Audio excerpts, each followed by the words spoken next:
Yeah, that was really good. At 142, it seems pretty solid. The beginning was awful, but well, after the beginning, it started As long as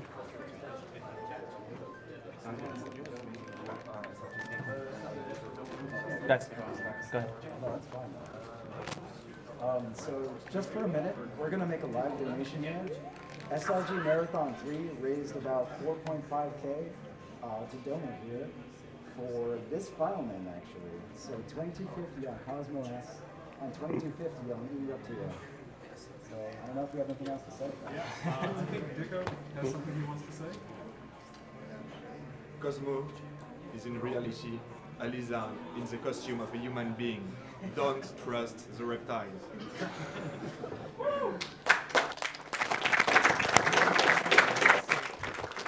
We have a Breakfast check. we have a check here. I use the word check very loosely. It's written on a coupon for $5,000. At the moment, we had some issues. We have $4,500 in the PayPal right now, but the $500 is coming like a week from now. So, yeah, there you go. $5,000 from SRG. I hope you don't mind swampy money.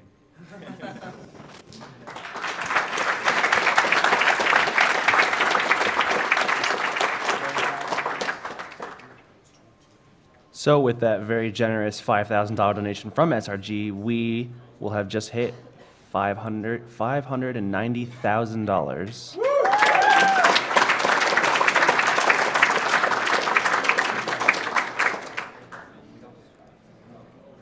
So just a quick reminder for everybody tuning in, this is Awesome Games Done Quick 2014, hosted by Speed Demos Archive and Speedruns Live, your greatest sources of speedrunning on the internet. We are raising money for the Prevent Cancer Foundation, who puts all their donations toward the early detection and prevention of cancer.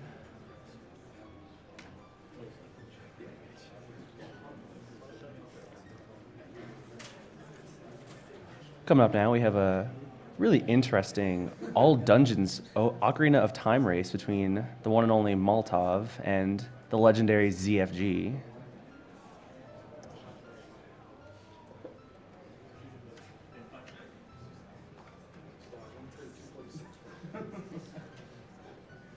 We have a $50 donation from Magma Crade, who says, "Hello from France. You're doing a great marathon, guys. My grandfather died last year because of cancer, so I feel much concerned about this important cause and hope less people will suffer from it in the future.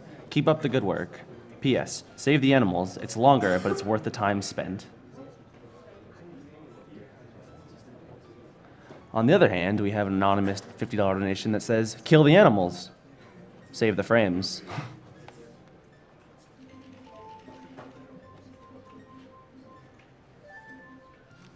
We have another $50 donation from Dunham, who says, "Hey guys, sorry I couldn't make the drive up to see you all. This donation is for my pop who just last year survived throat cancer. If anyone ever says games are a waste of time, they obviously have not seen what this amazing community has been able to do. Hopefully I will be able to make it to SGDQ and enjoy in the antics."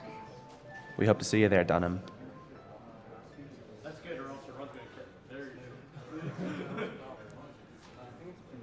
We have a $30 donation from Liam6, who says, been watching AGDQ for a few years now, and it's always an entertaining time. Booked work off today just so I could see ZFG speedrun the N64 Zeldas. Here's to a good race. Also, let's kill the animals."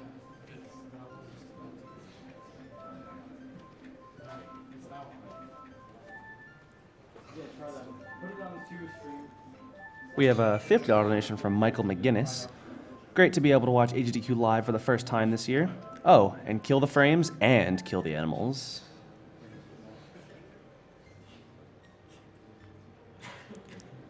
Another $50 donation from Metal Pat. "I've lost 2 friends and a grandfather because of cancer. Luckily, thanks to cancer research, my father is still with me today. I love that all of you, runners, and everyone else making sure this goes smoothly, are doing this in support of cancer research. Thank you very much. Also, kill the animals." Moltov, what would you like any of your donations to go towards? Kill the animals. Well, there's Save Kill the Animals, there's Hand Cam for Mario 64, GoldenEye multiplayer too. and I think we'll just anticipate this. Cosmo, what would you like? Okay.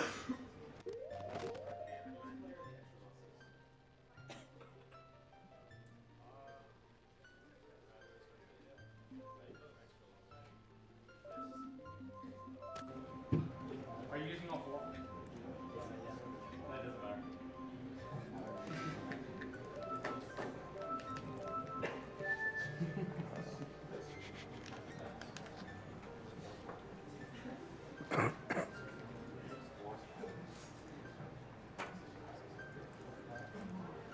Wow, this guy's a hacker. Confirmed Game Shark.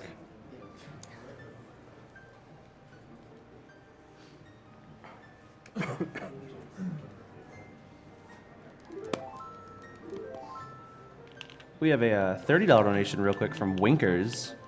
Says, good luck Moltov, it's Winkers. There are no less than 2 relatives of mine battling cancer right now. One is doing well, and the other's immediate family is on the roller coaster ride with them. Here's to optimism that he'll win, and then possibly having a better chance due to all of our donations if it comes back. Oh, and Moltov, remember to take damage. All right, what do I put? I think you're Cosmo less. Oh, that's no. Probably a space after the S.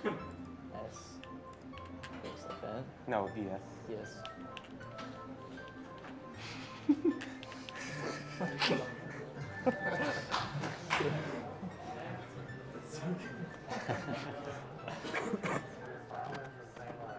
All right, you want to do a countdown? Doesn't matter to me.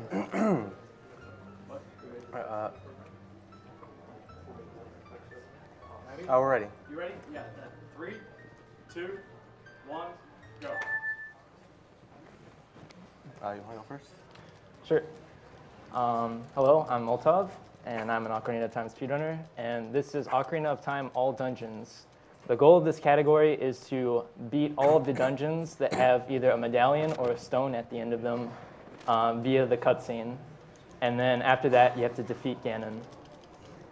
Me and ZFG here, we're going to be doing different routes, but they're pretty close, so we're just going to, it's pretty much an even race. So he's going to be doing the RBA route, and I'm not going to be doing the RBA route, and then they'll meet up at the end. Yeah, the point of doing the different routes is this game, if you don't already know, is extremely, extremely glitch heavy. There is a glitch for basically everything. And this is kind of a demonstration of how there's so many different ways to do things, and you can accomplish the same goal in pretty much the same amount of time. So we're going to be, our routes are going to be diverging right at the beginning of the game, and we'll come around together near the end.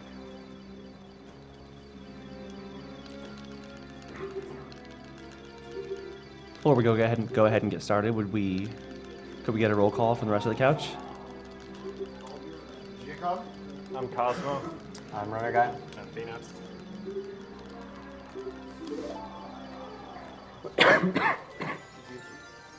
Oh, cool.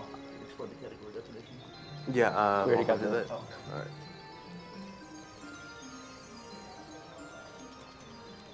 We have a $15 donation from WBG, who says, here's to another close race for HDQ 2014. Also, I'll donate $50 more if ZFG says, my favorite segment of OOT 100% is Dampe. Dampe, please. My favorite segment of OC 100% is Dampe. You know the chat is Dampe, talking about please. Frank or Q right now.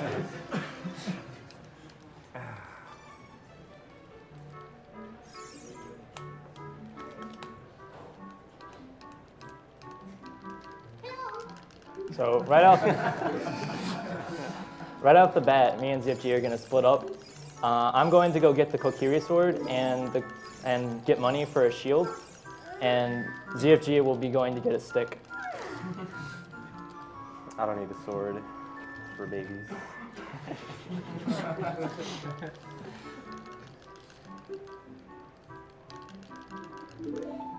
Who's gonna leave the house first?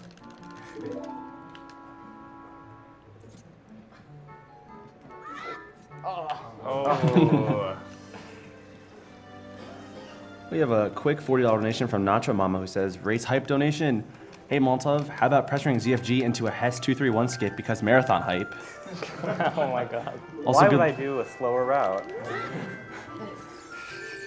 also, good luck to both of you guys in this all dungeons race. P.S. Besson says hello.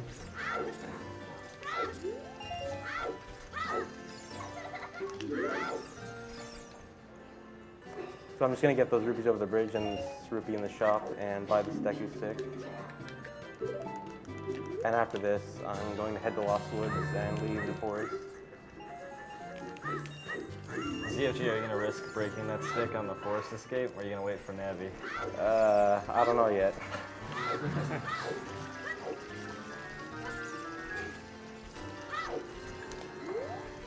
I'll play it safe.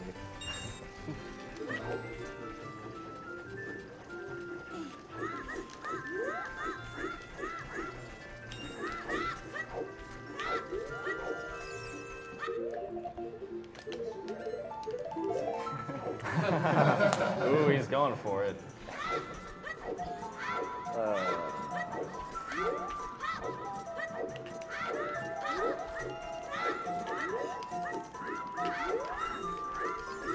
No, I'm not going for it. Alright. I didn't do it right. So what I'm going to do here is I'm going to do a jump slash off this ledge, and then I'm going to talk to Navi. And when you do a jump slash, there's a bit of a recoil, and you move backwards a bit, so then I talk to Navi as I'm falling, and I can fall through the water and exit the Zord's River early.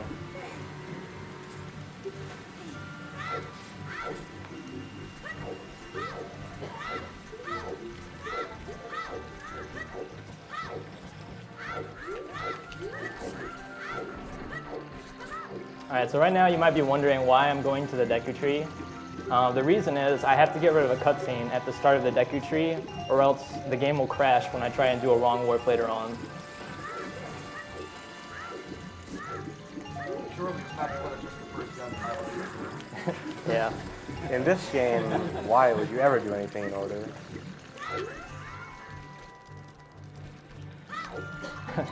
That was a small recoil boost into the cutscene.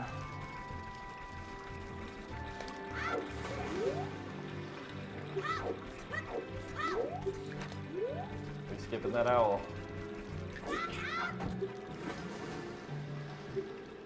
Alright, so what this is called a water extended super slide, or WEST for short.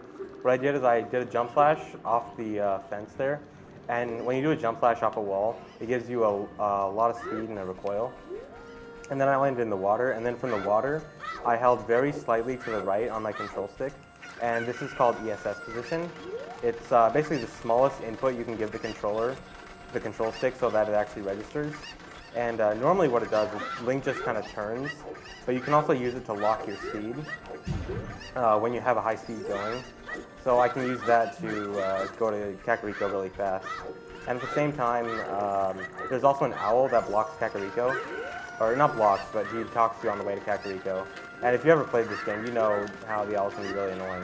And the owls cannot talk to you while you're doing that trick, so completely skips it.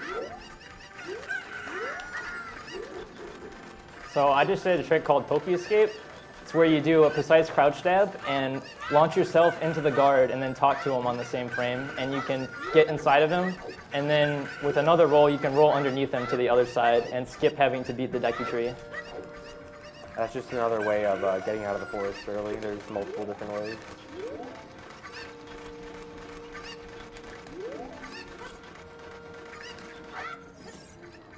And so I'm collecting the Chocos right now to get an empty bottle. And the empty bottle is basically going to be one of the most important items in the run. It's extremely powerful. And Moltov's also going to be doing that very soon. Yeah.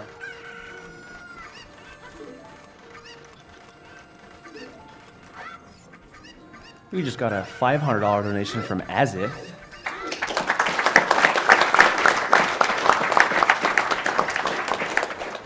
The comment just says, CFG. Well said.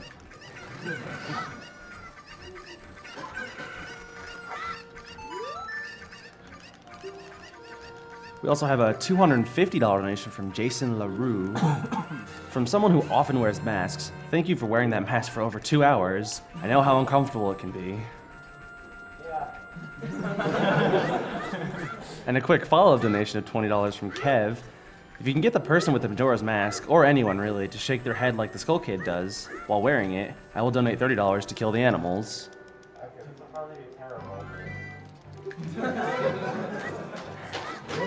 Good try, pal.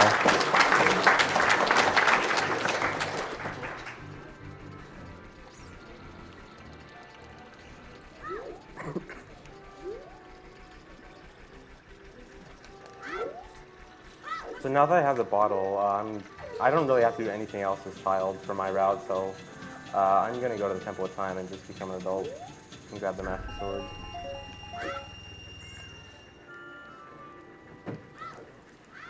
We have another $500 donation from Cabs.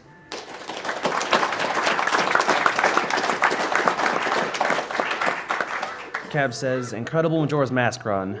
Wow, runner guy, I almost didn't recognize you without you dressed up as Zelda. I mean, Link. Keep up the awesome work, guys.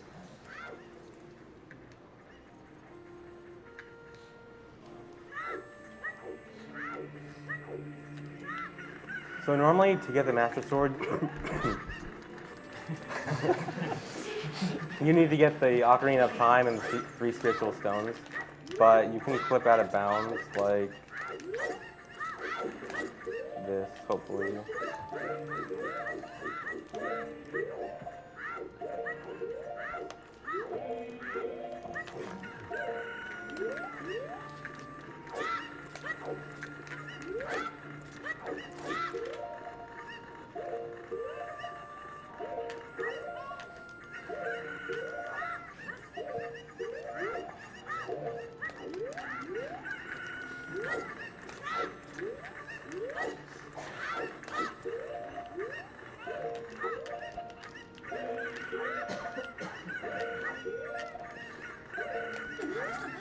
All right. There we go.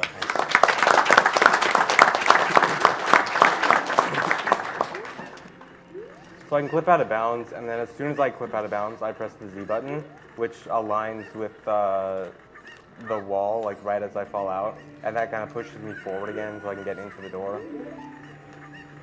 If you have a sword, that trick's a lot easier, which Moltov's going to do when he gets there. Yeah, what's interesting about the one ZFG just did is because he didn't have a sword, he had to retarget the wall at the right time, and it's way more precise. We actually kind of figured this out. I believe it's 0.23 degrees. It's that specific of an angle. So you have to be within 0.23 degrees of a certain facing direction for that to even work. And even if you are facing that direction, it's still like frame perfect, I think, for the retarget. Yep, and but to add to that, even though it's that precise, we have a certain setup that will almost always get the same angle every time. As you saw earlier, it does not always work, but and the setup was originally made for the version that does use the sword, and it just happened to be it just worked perfectly for the version without a sword. All right, so I'm going to the bottom of the well to get bomb juice. Explosives are extremely important in sequence breaking in this game. So I'll be getting bomb juice and ZFG will be RBAing bombs. Now to get bomb juice in the bottom of the well, I'm gonna have to do what's called an actor glitch. An actor glitch is where you load a room that you're not in, basically. So I'm gonna roll towards this door and open the door, and then the camera's gonna snap back from the tunnel and interrupt me going in the door and load the next room.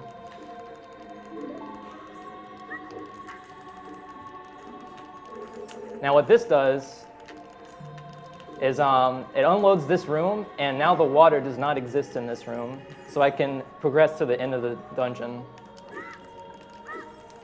It was a pretty significant find because before you needed Zelda's Lullaby to lower the water, and being able to get the bomb juice without Zelda's Lullaby is pretty significant. So I just fell through water that didn't exist. Yeah, the game kind of compensates because it's loading the actors in the next room, so even though this first room is loaded, it kind of has to remove some things so that it doesn't just overload itself. If the game was really nice, it would open the hole to the bomb shoes and keep the bomb shoe chest there. But unfortunately, you have to kill Dead Hand. Yeah, and the reload the room. game picks certain things to unload and certain things to not unload, and there's a pile of rubble above the chest that does not unload, but the chest itself does unload. So it's the exact opposite of what you actually want. All right, so now coming up, I'm going to do a trick called a vine clip. I'm going to go down on the vine and drop off and re-grab the vine and get hit by the Skulltula on the exact same frame, and it's going to boost me to some water that's out of bounds.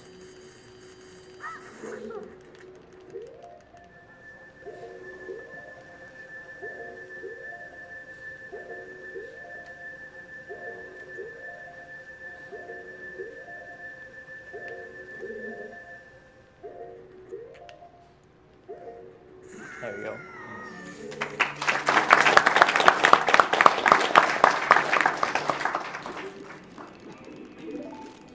And I just fall in, and here's the bomb shoes.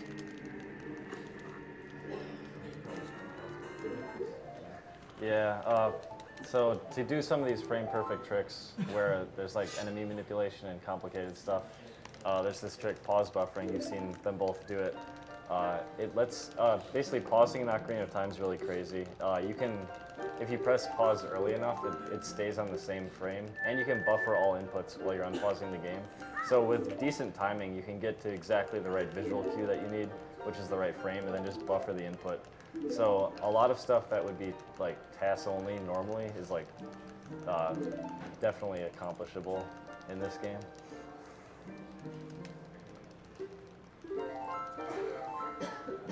We have a $111 donation from Mirrored.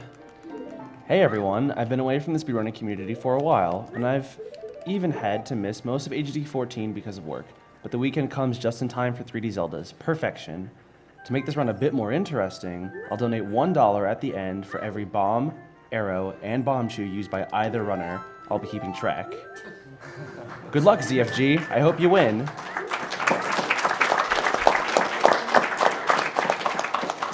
Good luck, Moltov. I hope you win. Oh, and put my money on killing Wacka in Paper Mario. Another donation incentive we have coming up, guys. So here I'm going to be taking damage because I need to die a bit later on.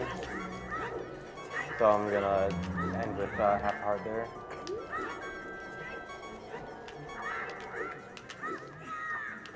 And now I'm going to go to Llama Owner and play with some horses. ZFG's route right now is really complicated, to say the least. He's going to be doing some really hard to follow glitches. So. All right, what I just did was called a mega side hop. I dropped the bomb shoe and then rolled into it as it was exploding, and then did a side hop, and it launched me backwards at a high speed, and I was able to boost myself into Zora's Domain. Skipping Zelda's Lullaby. Explain the bone bite. Oh. Okay, so. Good explanation. ZFG has bombs on C down because the game assumes that he would have had to get bombs as Child Link, but because he did the drawer time skip, he doesn't have them yet. So that icon there, it's basically like a non-functional bomb. Like if he can use it later though in this match that he's doing with the horse to his advantage to actually end up getting bombs. But at the moment, he can't do anything with it. So I just got on the horse and then exited the game, and now my B button is blank. This is because I never equipped a sword, which is the main reason I skipped the Kiri sword. The game uses the last sword you equipped to remember what item to put back on your B button after you get off the horse. So because I didn't equip anything, I just have a blank B button now. And this is important because I'm going to be turning this blank B button into a Deku Stick very soon. And the Deku Stick is going to be turned into a bottle, and then the bottle is going to lead to very crazy glitches. Yeah, it's kind of complicated. All right, so I'm about to do a precise jump slash to get inside Jabu Jabu. You don't actually need a fish. You can just jump slash right into him. Yeah. So even though he got a fish, he didn't use it there because he wants to use it later for other stuff. And you'd have to watch the cutscene. Yeah, it's slower to use the fish. So Moltov's doing Jobby right now as child, but ZFG already mentioned that he's done as child. But Jobby wasn't actually there as adult, but his loading zone is, so ZFG's gonna have to do some really crazy stuff later on to actually get into Jobby and beat the dungeon.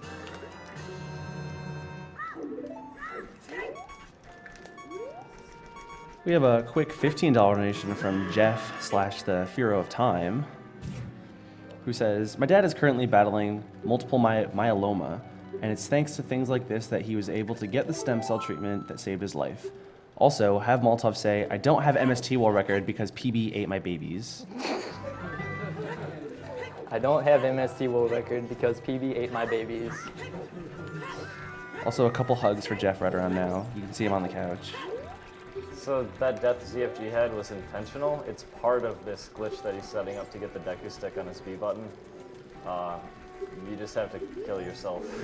It's just Ocarina of Time. You have to kill yourself and have a dimmed B button by swimming in water. Yeah.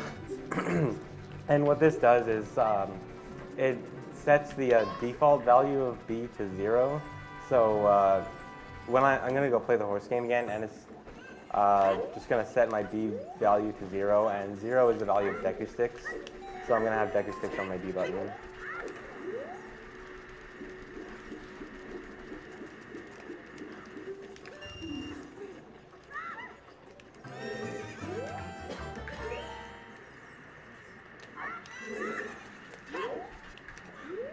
We have a $50 donation from K. Curl Katz, who says, "In memory of my Uncle Doug, who passed away from brain cancer. Also a tribute to the awesomeness that is Majora's Mask and Ocarina of Time. Go ZFG, heart." One of the really interesting things about speedrunning this game is also just the theories that are involved before tricks are actually found. Like the tricks that ZFG just did, there was a guy named Akrite, shoutouts to Akrite, who found all this crazy stuff in 2008 or something.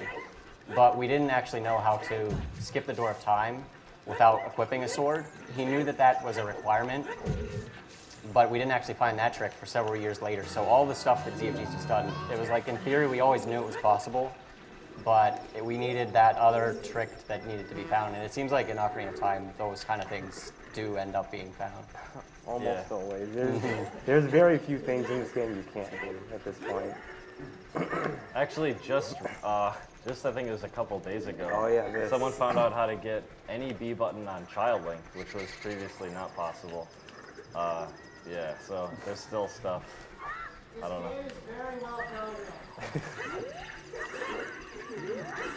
know. So earlier I just got Deku Nuts from that tree.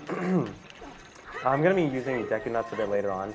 I don't actually need them from that tree, but it saves a few seconds to get them now than later. And those trees don't actually always drop Deku Nuts, it's actually random, but luckily I did get some there. So I had to do a bunch of roundabout ways, carrying Rudo around to get the boomerang, because the boomerang is absolutely required to beat Jabby Jabber's belly. There's no way to do it. It's one of the few things you can't do in this game. So ZFG will have to get the boomerang a different way than I do, which will come later. Yeah, and the reason for that being is that Adult Link cannot equip the boomerang even if he has it in his pause menu. So it's trickier as Adult Link to use the boomerang, but it's still possible. So there I had to wait until morning so that the egg would hatch into a cuckoo. So the cuckoo is normally part of a trade quest for the Big Goron sword. I'm not going to be getting the Big Goron sword, but a few items in the trade quest are going to be very useful. So I need to wake up Talon from the bed with Cuckoo, and I'm going to go talk to the Cuckoo lady over here, give her the Cuckoo, and she's going to give me Tajiro, the blue Cuckoo. You want to explain RBA at this point? Yeah, alright, so there's this glitch, RBA we call it, Reverse Bottle Adventure, and the way it works is once you got this Deku stick on your B button, you can try to duplicate a bottle over it. And so once you have a bottle on your B button, once you catch stuff in it, that value of what you caught has to go somewhere. And the way it works is it checks what item you have on C right, and then uses that as a reference for where in your inventory to drop the value. So he's gonna do it here, and I'll kind of explain as he does it. So right now, he will be, well, Come on. Yeah, pause buffering. Alright, so that's called quick bottle B. You have like 1 frame to get the bugs caught. So that just gave him a bomb bag because on C right he had Kojiro, the blue chicken. So that's linked to the bomb bag, so he has that now. Yeah, a quiver as well. A 20 arrow quiver glitch, by the way. And so he drops those bugs. That just gave him a 3rd bottle. So right there. And now when he caught those, it duplicated a bottle over where his bombs are supposed to be. And when the game checks to see if it can drop bombs, it uses if that slot in your inventory is empty or not. So because there's a bottle there now, when he drops, when he goes to like Dante's grave or wherever he's going, when he tries to find bombs, they will now appear. And he can hold them because he also got the bomb bag from Kojiro. So by dropping and catching those bugs, he just enabled himself to pick up bombs and other stuff. Yeah, my bombs are now pretty much fully functional. Yeah. With one exception, that I can never, ever take it off my C buttons or very bad things will happen. So right there, that bomb, that would not have fallen out of that pot unless he caught those bugs in his bottle just like a second ago. Like that would not have appeared if he didn't do that.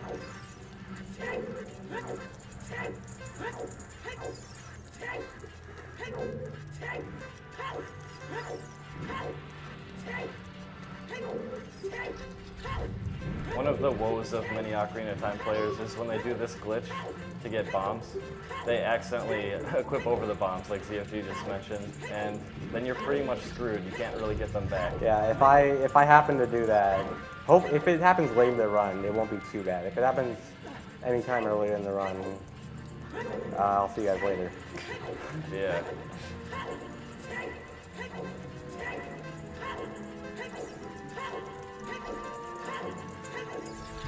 Nice time.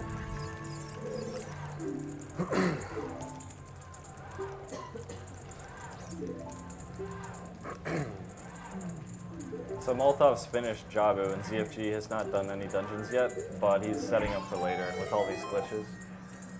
Yeah, I've done everything that I need to do as child now, so it's time for me to be an adult.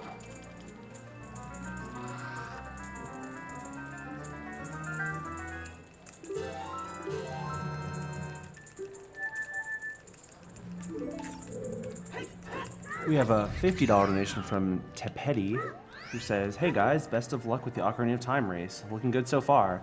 Yes, when can we see some freshly picked Tangle's Rosy Rupee Land speedruns, huh?" So I'm gonna do some more RBA here.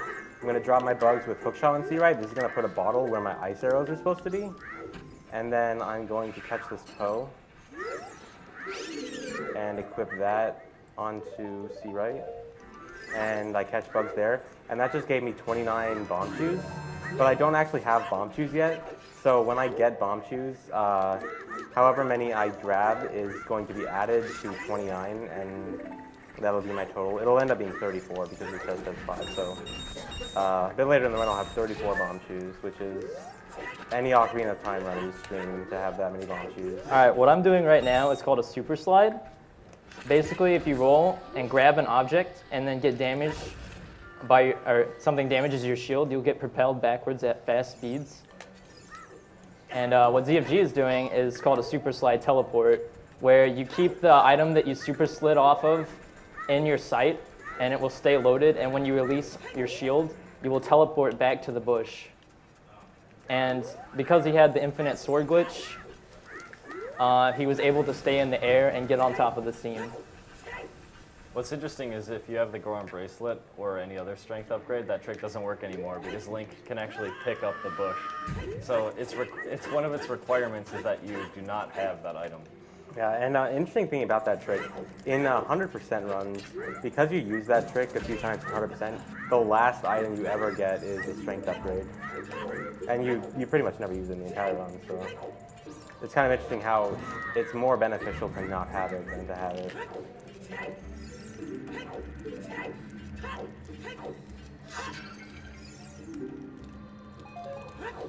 We have a quick $200 donation from Special K, who says, "Good luck, Moltov. Remember, no matter how far behind you get, you can always make it up in Forest Temple."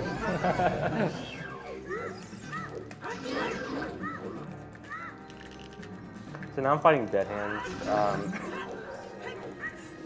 By waiting before Dead Hand goes underground, right before he goes underground, you can attack him and keep him up above ground.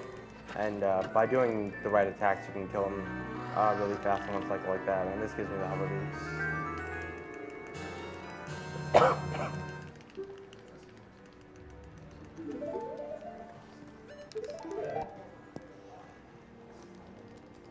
So I'm just saving and resetting there to exit Shadow Temple faster.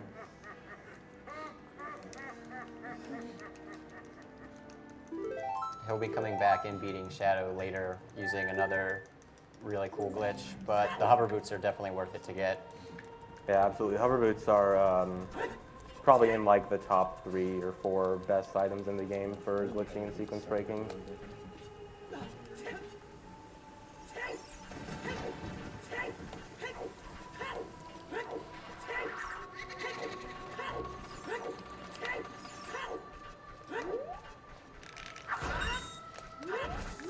We have an anonymous $100 donation that reads, "This race is epic and I don't know who's winning. Go Moltov. Happy birthday, ZFG."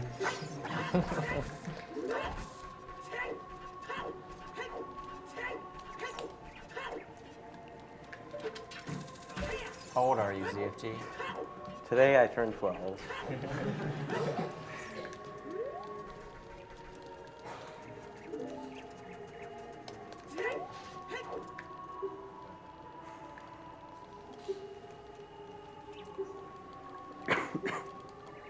We have another anonymous $50 donation that reads, "Love that you guys are taking different routes for OOT. Thanks for all the runners for the entertainment and those behind the scenes for putting this fundraiser together. Save the animals."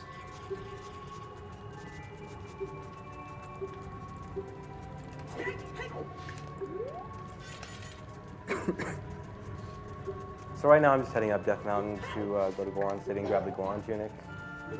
And from there I'll grab a few things in Death Mountain Crater, and then I'm going to head off to Zongo's Cavern, which is going to be my first dungeon.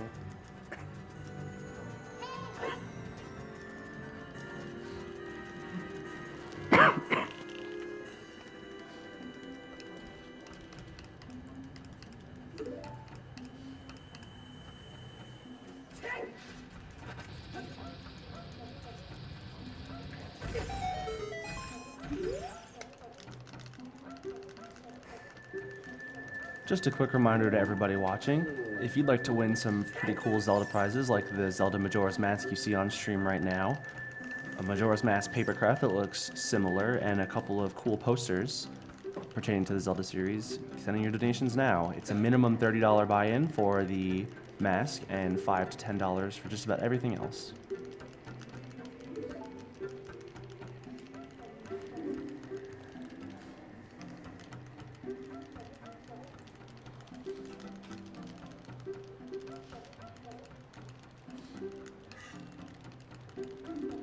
And we have a $50 donation from Robsta109. This will be my third and possibly final donation. I really appreciate what all of you are doing. Doing things you love for a great cause. It can't get any better than that. I wish you all the best and hope that everyone with cancer or who has a loved one with cancer will find the strength to get through the hard times and remember the good times.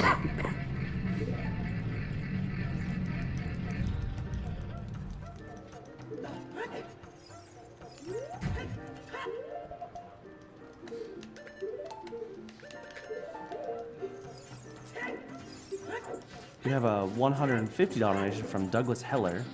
This donation is in memory of my mother, Jane, who lost her 6-year battle to cancer this November.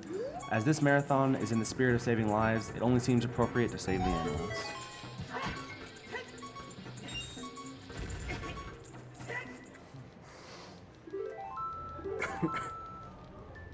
So the reason I was taking damage there is there's a cutscene right over here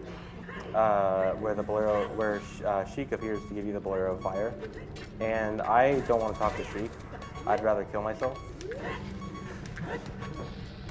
I'm just gonna do this. And by dying as soon as you enter the cutscene trigger, you get the song, but you don't have to watch the cutscene.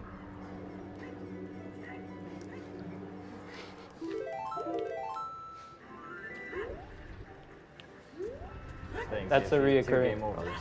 Step your game up. Yeah, that's a reoccurring thing in this game. Dying to skip cutscenes is very used on almost every single cutscene. Yeah, we're not that bad.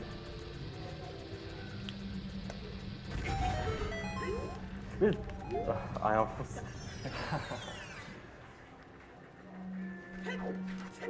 Anytime I see a bomb drop, I will go for it. They are the most important thing ever. They're practically gold. He got the 40 bomb bag from the RP, so he can really stock up on as well. Yeah. Yeah, usually the first bomb bag you get only holds 20 bombs, but as you can see, he's carrying 29 already.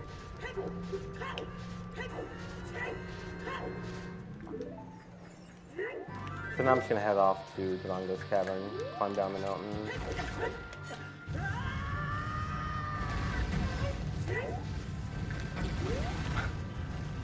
We have a $50 donation from Plop Remix. Greetings from Finland. You guys are awesome, and I simply just love what you are doing. I would wish you guys good luck, but I know you don't need it. Hugs to ZFG. You are an adorable 12-year-old.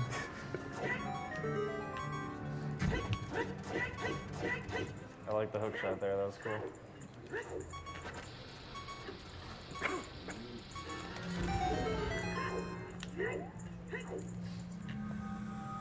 So after this cutscene is over, I'm gonna save and reset. It's gonna seem like it does nothing, but if I don't do this, a glitch I do later on will crash my game.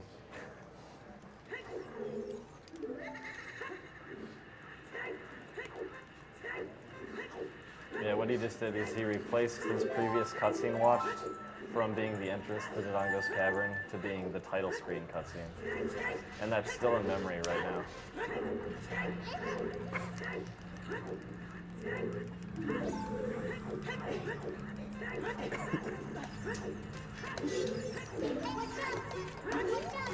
So what I'm gonna do right here is I'm gonna get infinite sword glitch off of Navi like that, and then I'm gonna use my bombs to do bomb hovering.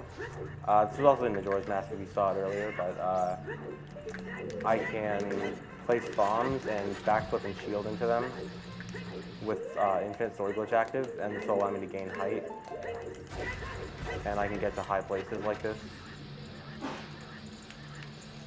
And normally, you're not supposed to have bombs at this point, but I can do this to skip basically all of Dodongo's Cavern. The bomb hovering works a little bit differently than in Majora's Mask that you just saw, because in this game, the bombs start at a point and then expand, while in Majora's Mask, they are immediately at a huge hitbox, which means it's a lot harder. You have to do some more restrictive things to actually gain height and not fall down. Yeah, for example, I have the hover boots on right now. That's to actually shorten my backflip, so that my backflip will actually not take me too far away from the bomb explosion, and that my shield actually gets hit. If you have the normal Kukuri boots, you have to do a very, oh my god, you have to do a very precise backflip to actually make it hit. And you will gain very little height, mostly distance.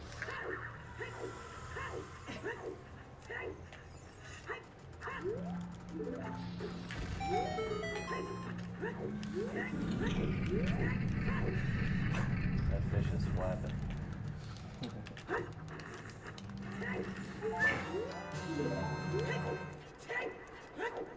So the reason I caught this fish is I'm going to do a glitch called Ocarina items. By backflipping and pressing the fish button while it's in Link's hand and then another item, Link plays that item as a fake ocarina, and then I do that while I land on the blue switch that opens the door. You're only supposed to hold that switch down with a block, but by doing ocarina items on the switch, you can you activate ocarina at the same time the cutscene of at the same time as the cutscene of opening the door is happening. So two cutscenes are happening at once. Then you disable Ocarina, which allows you to gain control and run to the door before it closes in the cutscene. We should probably explain Longwood now. Actually, first I want to explain that I throw the bombs off the wall. It's really cool. I also need to switch my tunics because I need to take damage.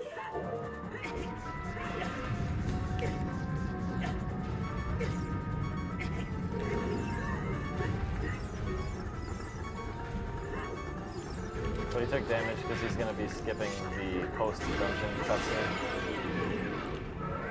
He's going to do Ocarina items again and land on the very edge of the blue warp. And that'll let him keep control of Link, even as the blue warp's trying to take him up.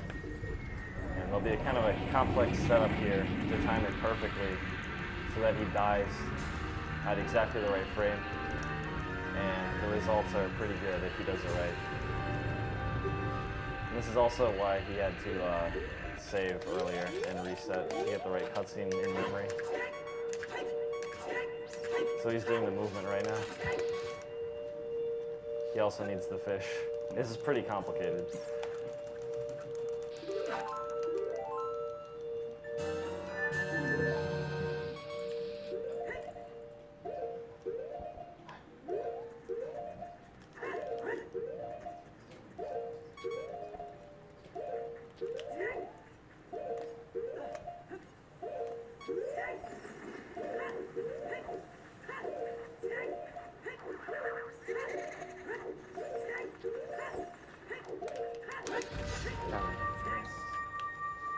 So when I die here, the game is going to try to load me at the beginning of Dodongo's Cavern, but at the same time take me to the cutscene of getting the Goron Ruby.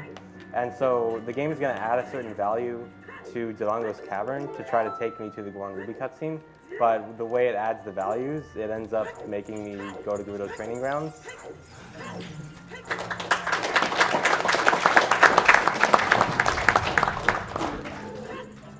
So in Gerudo Training Grounds, I'm going to do a glitch called a weird shot. I'm going to roll into this bomb and hold down and then hold the hookshot button. And this is going to allow me to glitch underground and shoot the hookshot from underground. And I can shoot over here and grab this chest, which has glorious bomb shoes. And I have 34 of them now because of RBAing them earlier. And you can also use Weird Shot there to grab the ice arrows and skip everything in Gerudo Training Grounds, which is pretty neat in 100% runs. So as you can notice, these routes are pretty interesting, with Moltov heading to the bottom of the well, even though it doesn't really count as a dungeon, and ZFG heading to Gerudo Training Grounds as well. Just the way the route works out means you go to all sorts of places to do things in a kind of a weird order. Yeah, because I don't actually have bombs. I have to get them legitimately, while ZFG RBA'd them. So I actually have to do part of Dodongo's Cavern to get bombs, because they're essential to doing all the tricks I need to do. Yeah, you can see the bomb icon applies for Moltov as well. He just really can't take advantage of it in the same way that ZFG could, so he'll need to go and get a real bomb bag chest. So normally to get to the Haunted Wasteland, you need to get the Gerudo card by saving the Carpenters, but you can just get on that hill over there and skip the gate. And normally to get through the Haunted Wasteland, you need the Lens of Truth, and you need to follow Poe Guide. But as long as you know where you're going, you can pretty easily get through the Wasteland without the Poe or any other, just without the Poe to guide you. And it's actually, it may sound really difficult to do that without the Poe, but it's surprisingly easy because the area you can walk in the Haunted Wasteland is much larger than it may originally seem.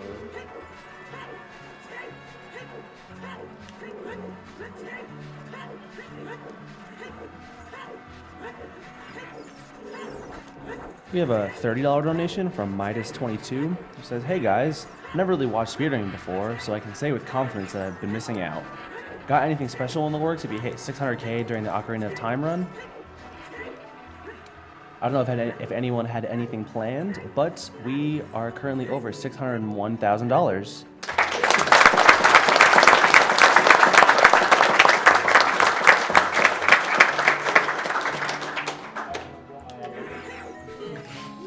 I mean, go for it, man.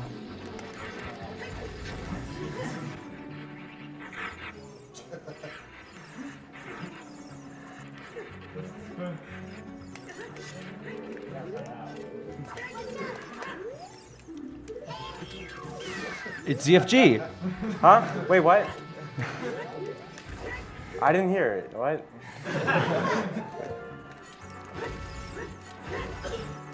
Right now, ZFG is attempting to get the mirror shield from outside of the dungeon, by doing a lot of hovers going upwards. This skips a good 2 minutes of the dungeon. 2 minutes. It's actually required in this category because you don't have Zelda's Lullaby. Oh yeah, there you go. And you gotta watch out for the Gwei, who will always ruin your speed run. He's coming. He's not! He did this 3 times today. Juking me out.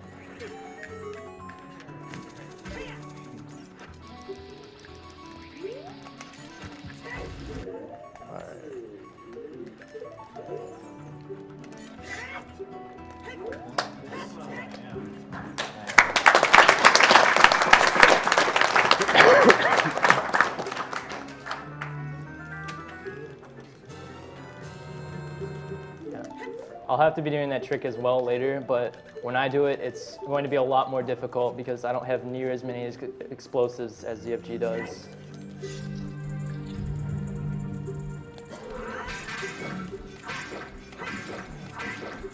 We have another $30 donation from Buns, who asks, "Yo, can I make several donations for more chances to win prizes? If so, is there a limit to how many? Particularly the MM bundle, Painted Mask, and NES PC." Honestly, you can. The buy-in for all the grand prizes, including the MM bundle and the NES PC, is a $50 buy-in, and you can enter up to $150 for 3 entries.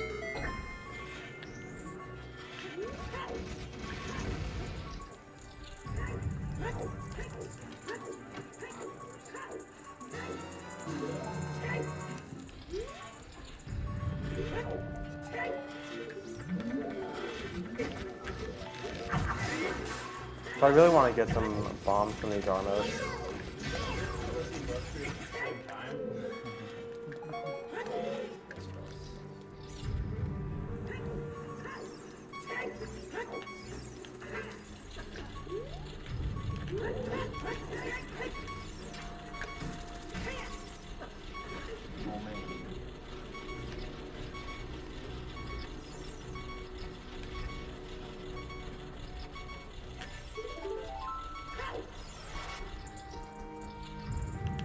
So coming up here, I'm going to do an active glitch, just like Moltov did in Bottom of the Well.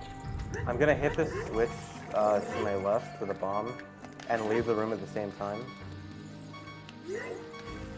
And this is going to unload a few things in this room, mainly the big mirror platform that's supposed to lower by shining light on a sun. And by doing this, I can do a mega side hop to get onto the statue's shoulder. Then from here, I can hook shot into the head. And now I'm in front of the boss door, but I don't have the boss key.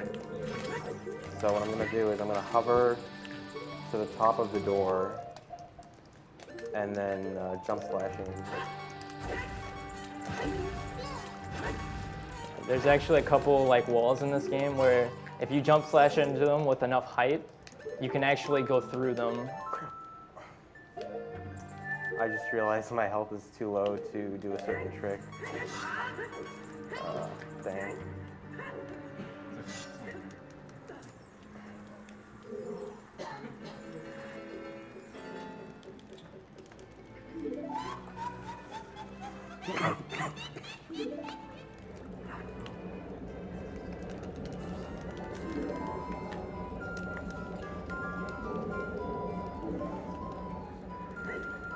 So I'm just doing the trick that ZFG did earlier where I do Ocarina items, which I use the fish to like basically glitch the switch and hold it down so I can get into the room without having to push the block.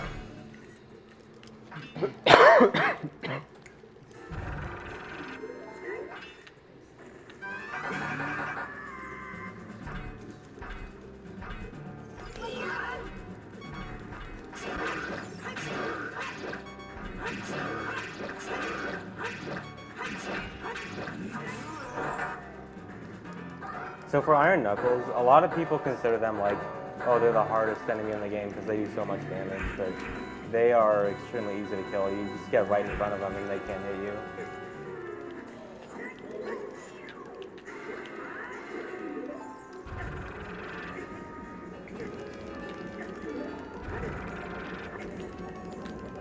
And be sure to watch Moltov when he gets to that part because I couldn't do a certain trick because of my health being low. But it's a really cool trick, so I'm sure Moltov is going to do it.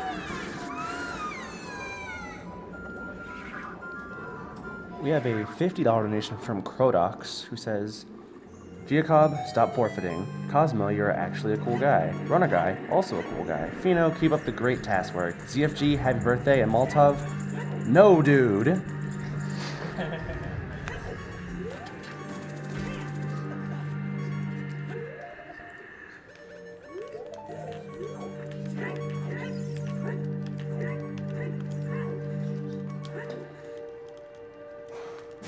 So I'm just doing the wrong work that ZFG did earlier.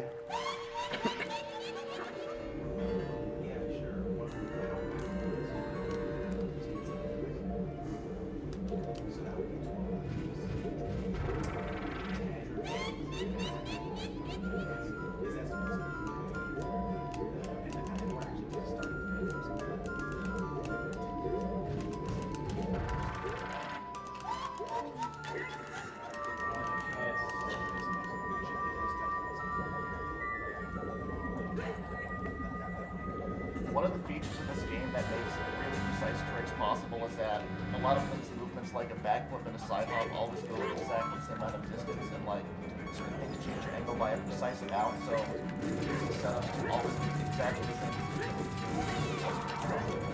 Yeah, and I'd say that's been kind of like a couple of years ago, people would just go into C up and kind of line things up. But now we know, if you side up and then roll, it changes length exactly this many degrees, and you can kind of make setups based on that instead. So you can execute them very quickly without having to like slowly try to line stuff up. And then, that's been a trend in this game. And then when you combine that with pause buffering, you can make basically any trick not very difficult.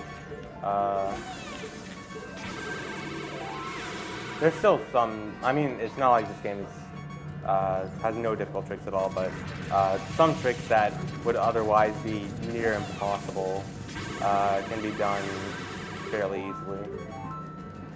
There's one trick I do a bit later in this run that very clearly demonstrates that.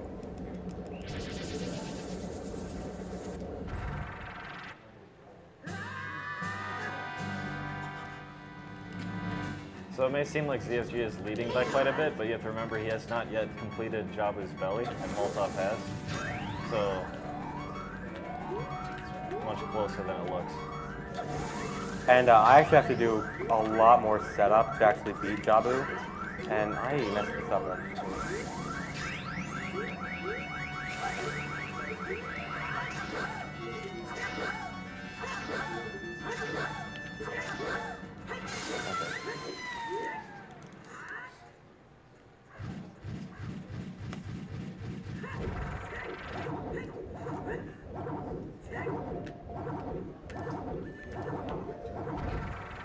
We have a $100 donation from Slash Daddy.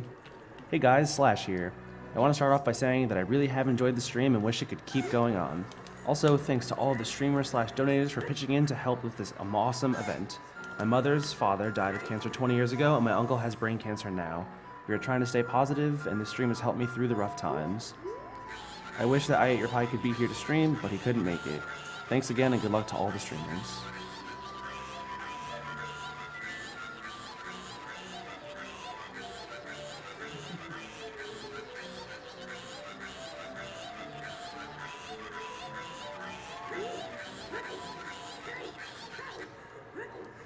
So yeah, I just did what's called an extended super slide, where I held very slightly to the right so that Link is in the turning animation, and I held Z target, and during this animation, Link's speed is retained. So I could just slide all the way through the wasteland faster than you can run normally. So ZFG is doing another precise setup. Very similar to the Dodongo's Cavern thing, except this one won't warp him anywhere strange. It'll just put him back in the dungeon. However, it will skip the cutscene if you can manage to do it. Whee! Looks good.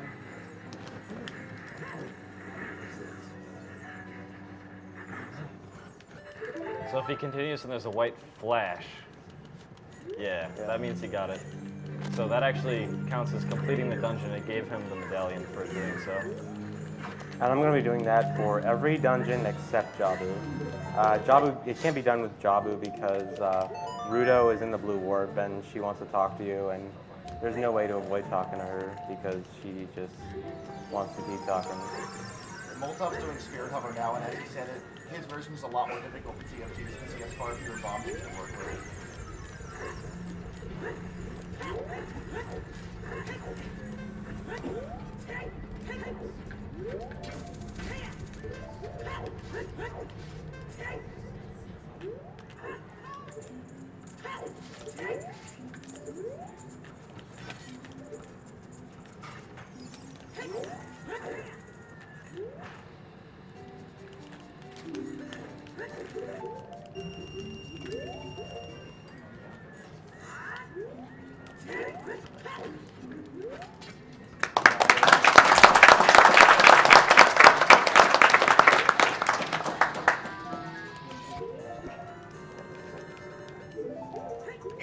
So what I'm doing right here is I'm pulling out Kajiro as soon as I get hit by a bomb. This is damage buffering. When you get hit by something in this game, you are invincible for a short amount of time, just to make sure you don't get comboed to death really fast. But in certain cases, I actually want to take a lot of damage really fast. So what you can do is take out an item that creates a small cutscene, something like Kajiro or Ocarina. And that runs out the invincibility frames, so I can repeatedly take it off and on, and take a lot of damage from a single bomb. The bomb explosion lasts for, I believe, 9 or 10 frames, so I can take 9 or 10 hits of damage total from one bomb.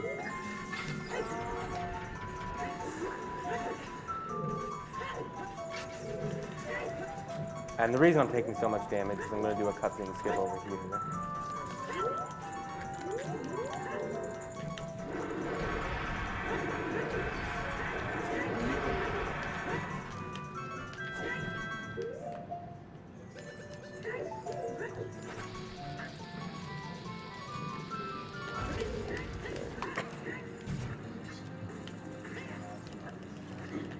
ZFG just did something very similar to the Valera cutscene skip where he dived into the cutscene, and now he's Minuet. So if you remember back to the beginning of the run, in Moltov's route, he went to the Deku Tree fairly early on, and he went in there to get rid of a cutscene. So now I need to get rid of that cutscene, but I need to do it as adult. So what I'm going to do is get on this fence. Come on. And line up a super slide.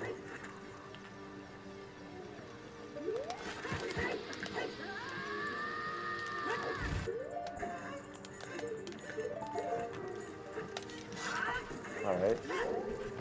So this gets me on the upper ledge of Kukiri Forest. And by getting on the upper ledge, I can bypass the loading zone that separates the two parts of Kukiri Forest. There's normally the Deku Tree section and the main area section with all the houses. And there's a loading zone in the tunnel between. So by bypassing that loading zone, the Deku Tree does not load, but the loading zone is still there. So I can hit the loading zone and get into Deku Tree. And from here, I'm going to go to Forest Temple, but first I want to take a bit of damage. All right, so the trick that ZFG mentioned earlier, I'm about to do. It's called the Naboo Knuckle cutscene skip. What I'm going to do is I'm going to lead the Knuckle over to the wall after I've done a certain amount of damage to it, and I'm going to drop a bomb and then clip out of bounds. What this will do is it'll kill it, and as I'm falling out of bounds, I'll void out and skip the cutscene.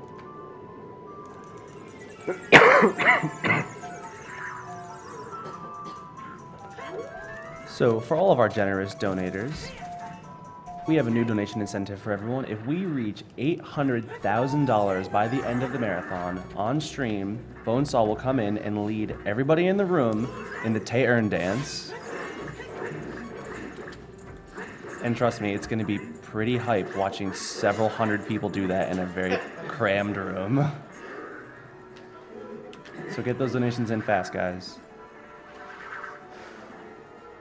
That was a really close call. I almost died. I saw that.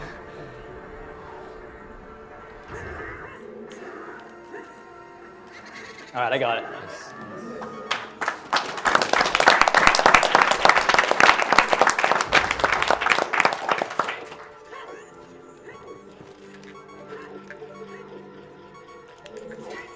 So he killed Naburu with the bomb and then boarded out during the cutscene after clipping out of bounds with the hook shot.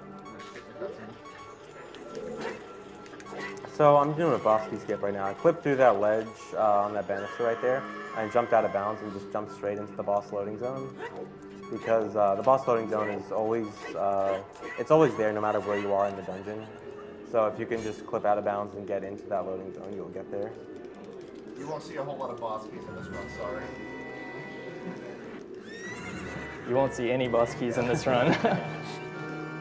Boss keys are for scrubs.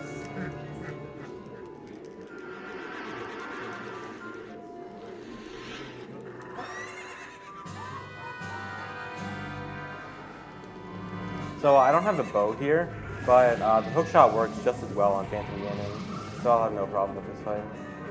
Or I should have no problem.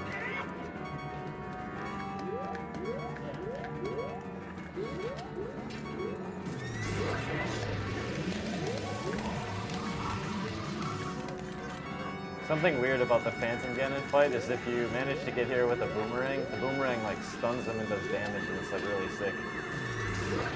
Yeah, the boomerang is actually extremely powerful against this guy, which is weird because you can't normally use it. Also, a lot of people wonder how you're supposed to tell the real one. The real Phantom Ganon is a bit brighter than the fake one. He's also the only one that makes any noise plopping down the painting.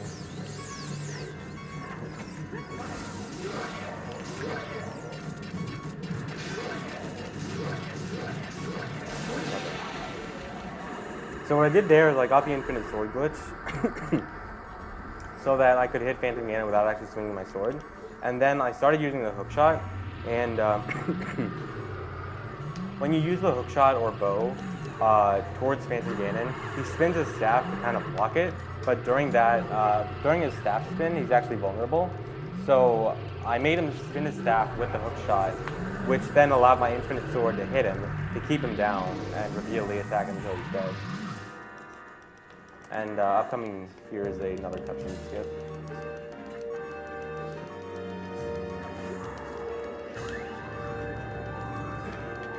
Watch out for your health, by the way.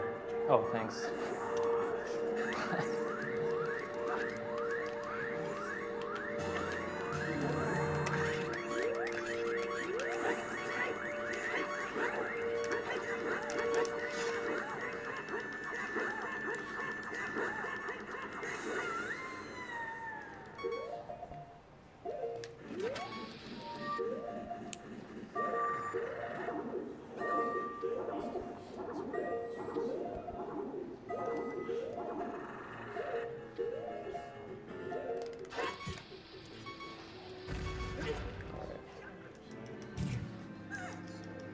So this is going to allow me to get the Force Medallion, but skip the cutscene, just like in Spirit Temple.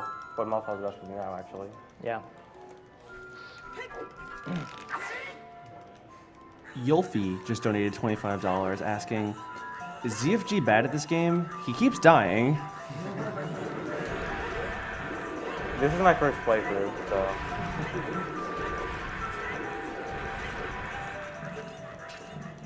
We have another $25 donation from Hophosaurus X. Hello again from merry old England, 3 a.m. here and just woken up. Had a pretty weird schedule the past couple of days, but very worth it. As I've mentioned in previous donations, cancer has affected me a lot in my life, but video games have helped me through hard times. It's great to see video games used to potentially end hard times like this though, forever. Shoutouts to Runner Guy and Cosmo. Enjoy winning cutest couple.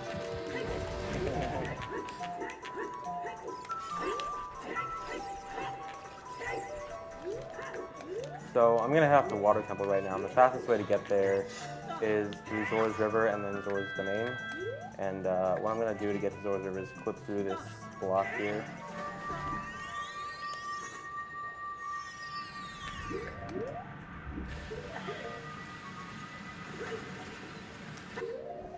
So if you're watching Moltov, the reason that he kind of rises a bit before he falls back down is that the warp is loaded behind him and it's carrying him upwards, and then it unloads when the camera changes and then he falls back down.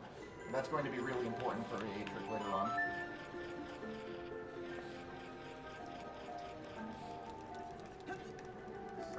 So Zora's Domain is usually frozen as adult, and you can't take the warp to Lake Hylia. But if you get out of bounds, you can get in the out of bounds water. And get under the ice and take the warp to Lake Hylia.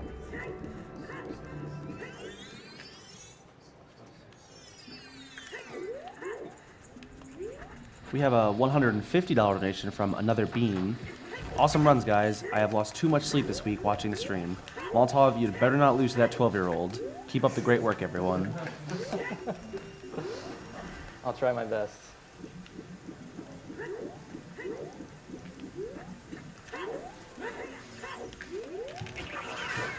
Here's the glue, man. Here they come.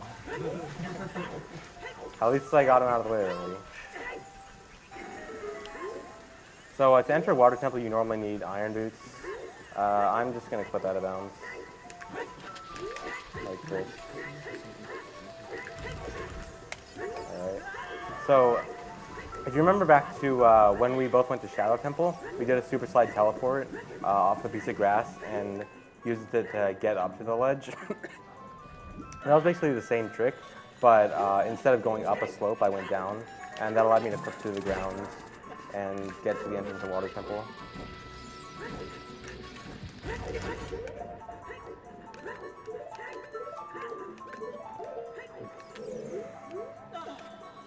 So since I've been dying so much, I'm going to grab this fairy. Maybe this will help me out. That fairy, by the way, is actually caught in a duped bottle. It's actually, when you have a fairy in a bottle that's not a standard bottle button or a standard bottle slot in your inventory, the fairy will not actually revive you. So this fairy I got is not going to revive me when I die next. It's actually going to be used for more RBA glitches later on. That's Water Temple, by the way.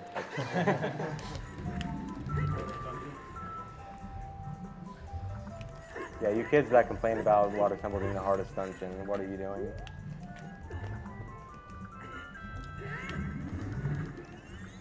So I'm actually going to the Water Temple right now because it's faster for me to do the Forest Temple later, as opposed to ZFG, who needs to complete the Forest Temple right when he was there.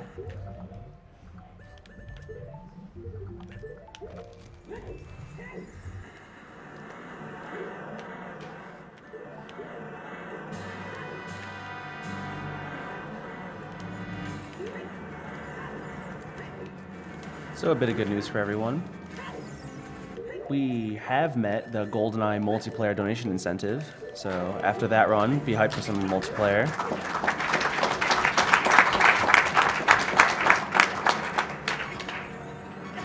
And as a little more fun for you guys, another donation incentive coming up. For $15,000, YoshiFan will do the perfect run, the fabled 242nd star of Super Mario Galaxy 2 right after his run. And trust me, that is awesome. You haven't seen hype until you've seen that.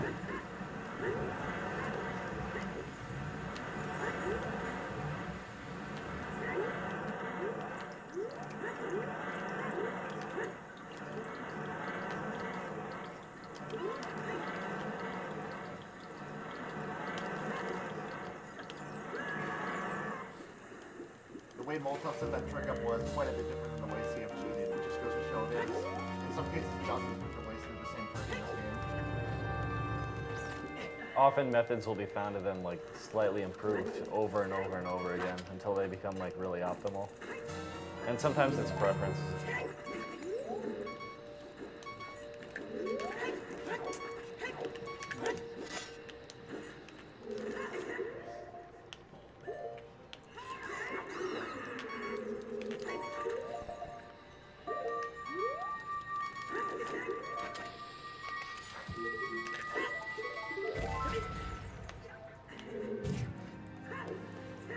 Alright, should be good.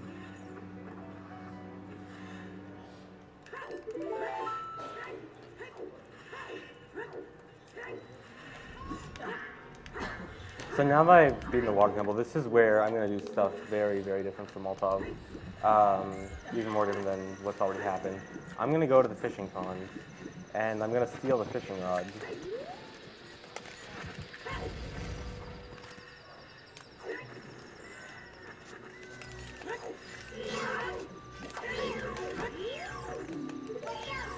Oh, by the way, the trigger for the water raising in Lake Hylia is actually in the water medallion cutscene. So if you skip the cutscene like I just did and Moltov's about to do, the water will never raise. So the lake is going to be permanently empty.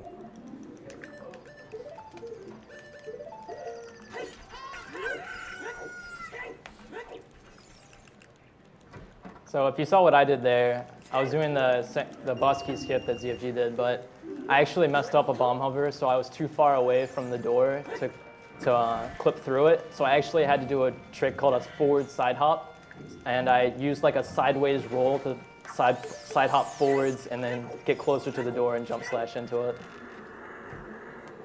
So by diving and then mashing the fishing pole in really shallow water, it allows me to cast the pole as I'm jumping up, and that allows me to move while I'm casting the fishing pole, and then from there I can actually walk out of the fishing pond. And I use this to get another bottle on D so I can do some more RBA stuff. By dumping that fish with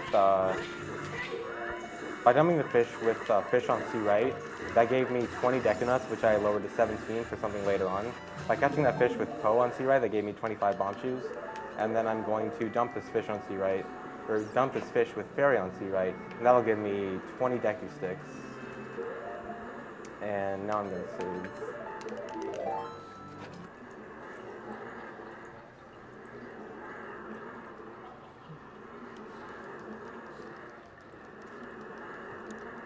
We have a $50 donation from the Josh.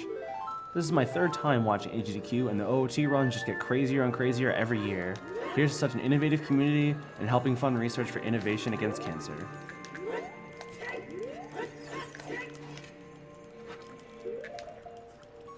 So I need to do Dwarf Time Skip now, but I'm an adult, and it's a little bit different as adult because Adult Link is too big to do the same thing Child did.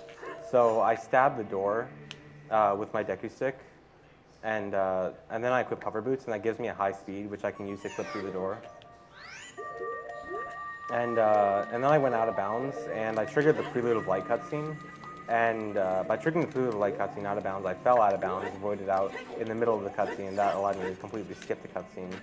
Now I need to do it one more time because I actually do need to go back in time now. There's a few things I need to do as Child. Yeah. So I need to get rid of my Deku Stick so I can actually turn my B button into a bottle again. And broken Deku Sticks as adult look like broken Master Swords. Actually, I think it's specifically broken Giant's Knives. Yeah.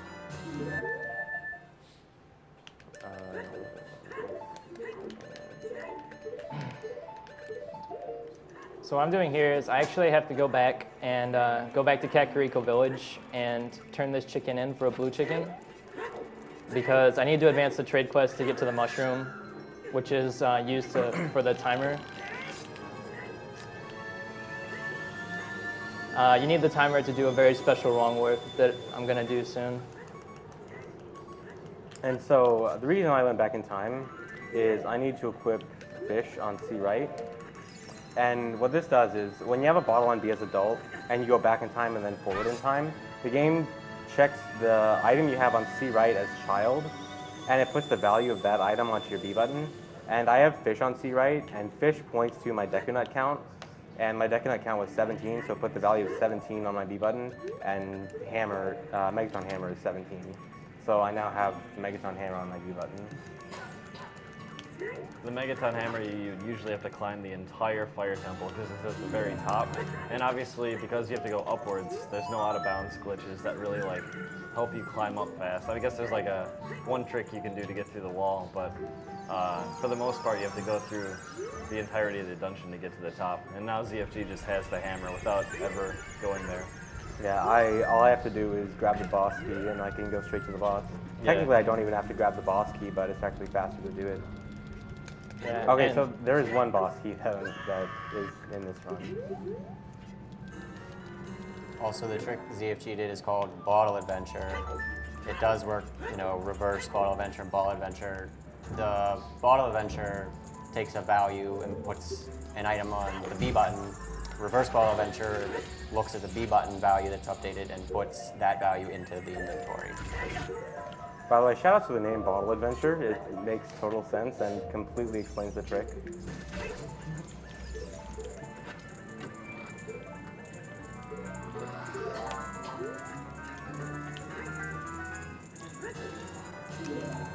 So after getting the boss key, I don't actually have a way out of this room. My options are save warping, which gets rid of the hammer on B, dying, which gets rid of the hammer on B, or playing the Bolero of Fire, which With his works me hook down. shot. Yeah, with my hook shot. Because I don't actually have an ocarina, so I have to use fake ocarinas all the time with ocarina items.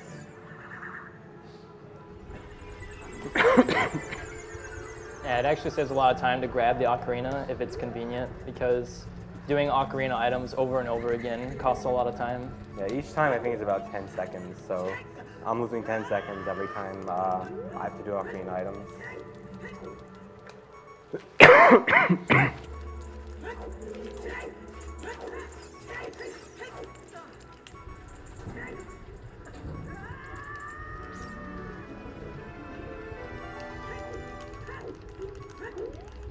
Moon Rep 2.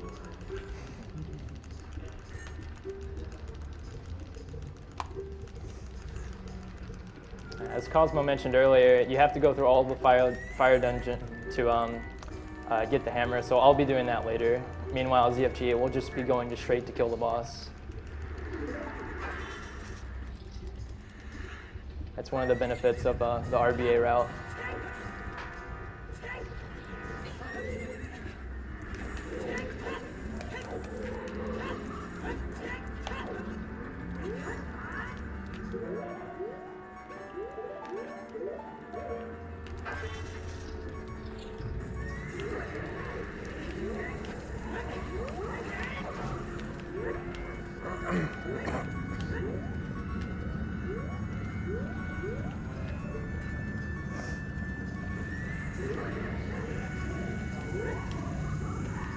So what I'm going to do for Wawaji here is, for the boss, there's actually 2 hitboxes for it.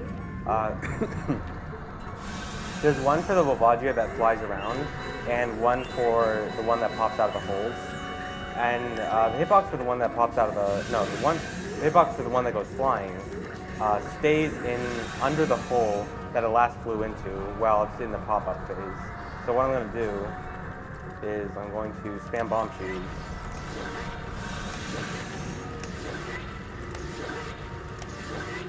And I don't think it's going to hit me, but...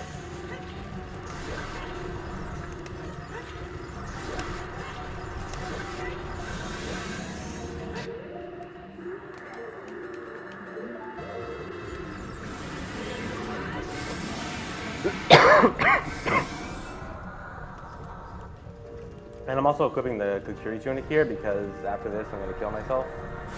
Because I'm not going to finish the Fire Temple quite yet. I need to kill Vavagia right now because I can't kill Vavagia later on when I actually do the wrong warp.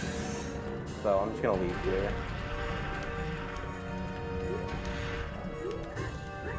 You need the hammer to kill Vavagia, another one of the fire things in this game.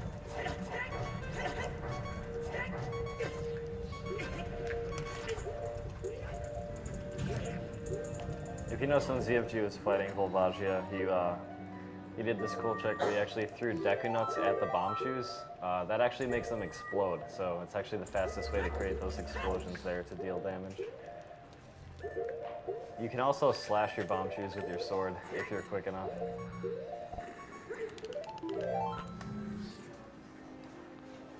So I'm just skipping another cutscene by dying, because I like to die.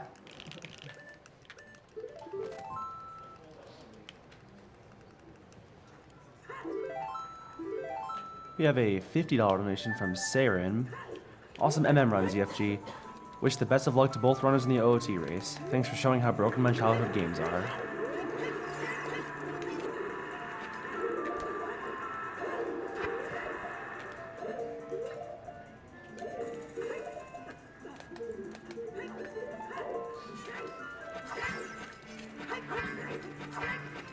So I'm going to do Bottle Adventure again, and this time I'm going to use my bomb chew count and a Poe on Sea Rider's Child. My bomb chew count is currently 14, and the value of 14 is Boomerang. So I'm going to be getting my Boomerang on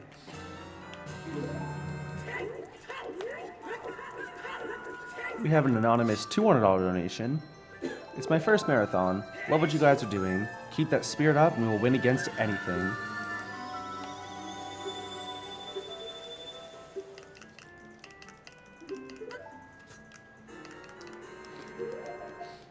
Another $200 donation from Sadden User.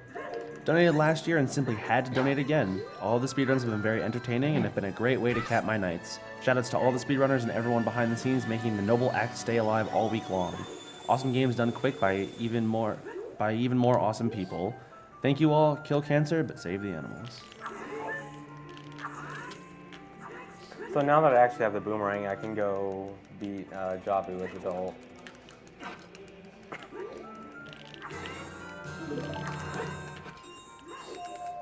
If you notice Moltov's screen, he's got a timer ticking down. That's from the mushroom. When that timer hits 0, magic will happen.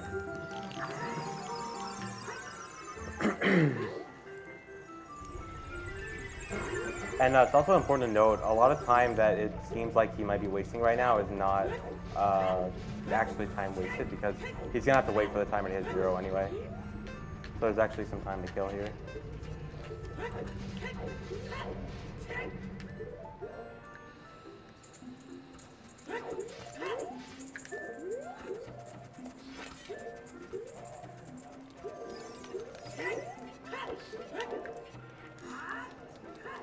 So what I'm doing right here is I'm running on the top of the seam, and I just jumped past the loading zone. So now the Deku tree is unloaded, and I can just walk into his face. Originally, you cannot enter the Deku tree as an adult.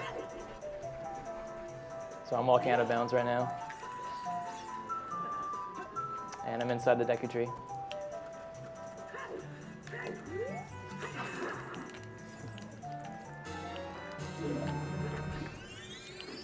ZFG's about to try to get to Jabu, and as I said earlier, the loading zone is there, but it's almost completely obscured by a rock. And it took us a really, really long time to actually find a way to get in, and what we came up with is perhaps the most complex setup ever in OT. And this game has some very, very complex stuff. Shoutouts to Sockfolder who came up with this setup.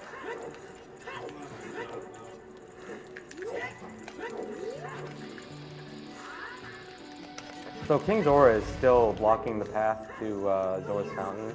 So I need to clip past him, so I'm going to super slide out of bounds here and come past him. I haven't actually seen that one. That was nice. And so here is getting into Jabu. So the loading zone of Jabu is under that ice right there. So what I need to do is I need to clip into the ice with Mega Flip. And I need to do the Mega Flip while over the water. And there's nothing above the water there, so I'm going to do some really crazy stuff to try to get there. This is extremely precise.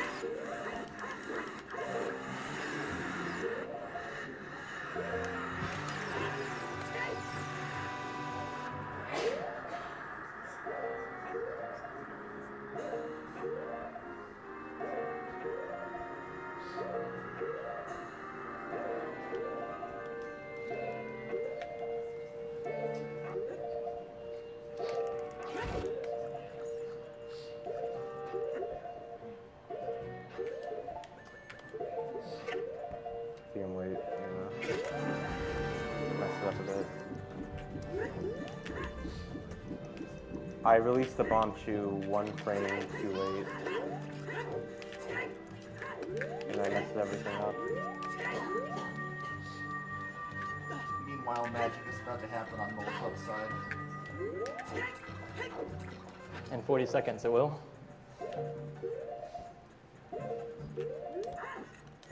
ZFG, can you get into Jabu before 30 seconds? No. So this is the hardest part of this speedrun right here. I want to see both loadings hit exactly the same time. I practiced for at least 3 weeks on this one trick.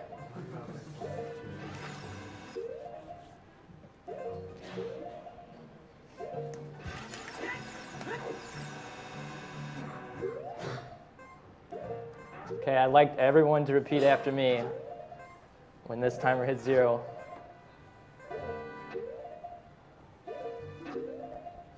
Everybody say, hi, Bongo. Hi, Bongo.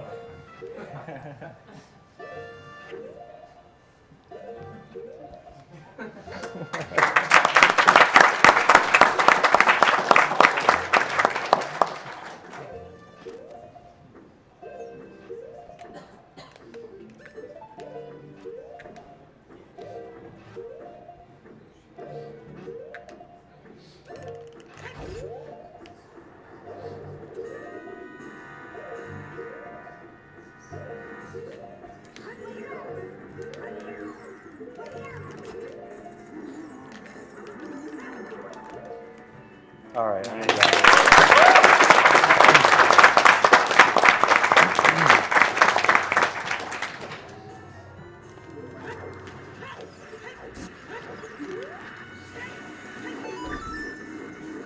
So because I already have the boomerang, I can skip pretty much all of Jabu. I don't even have to meet Rudo at all. She's still going to talk to me though. So ZFG does have the boomerang to kill Baronade, but no sword to actually deal damage. So I'll let everyone guess what the only way to actually do damage to the boss is. Oh boy. The suspense.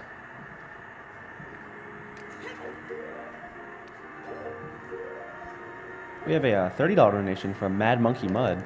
I just had to donate after seeing those sweet gainers Moltov did during Phantom Cannon, but no one paid attention to.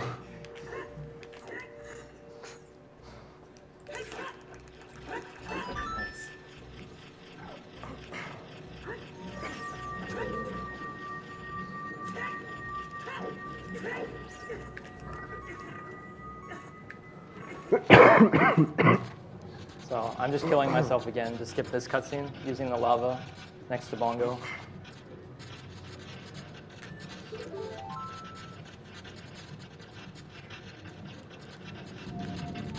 And now I only have one more dungeon left.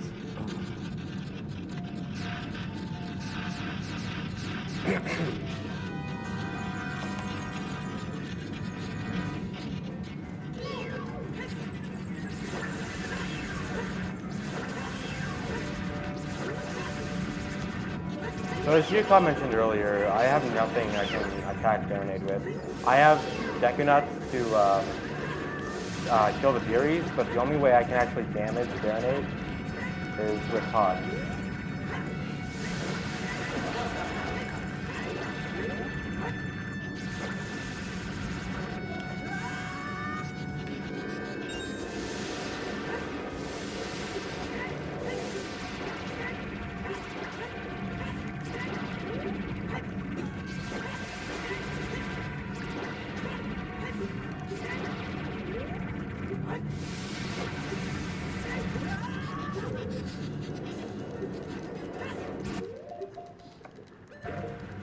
Okay.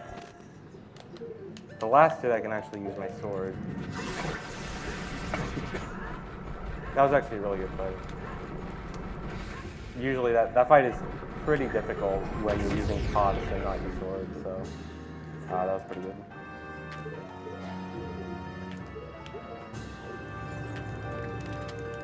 And I'll grab the second container because it doesn't cost any time to grab, so just a little bit of safety. Here's something I haven't seen in a while, the cutscenes.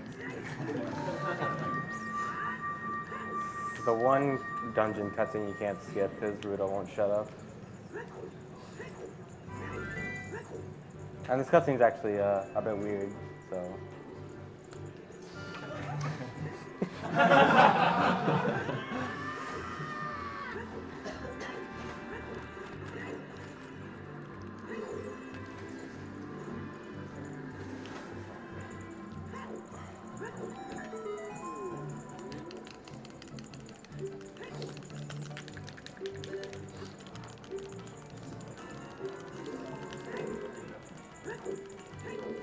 We have a $50 donation from Keyfree. Everybody wish our buddy Rom Scout a happy birthday.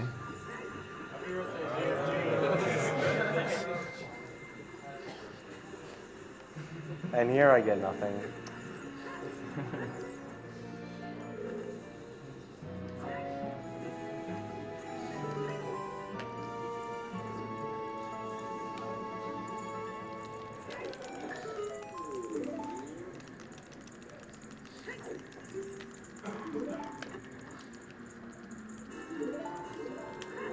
We actually have a $500 donation from Rom Scout.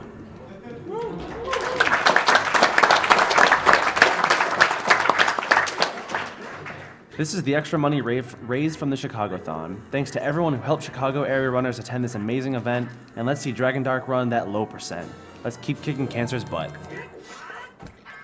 Oh my god, that still worked. I didn't know that would still work from a backwards side hop jump flash.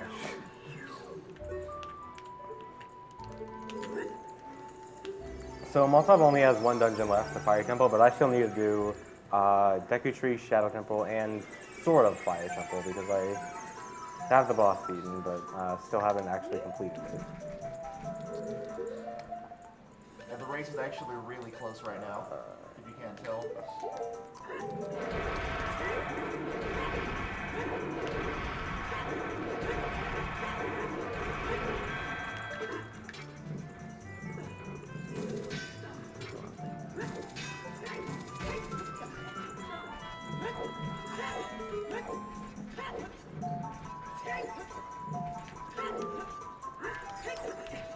So I'm doing a precise bomb clip. I'm going to clip between that box there using a bomb, and basically skip half of Fire Temple.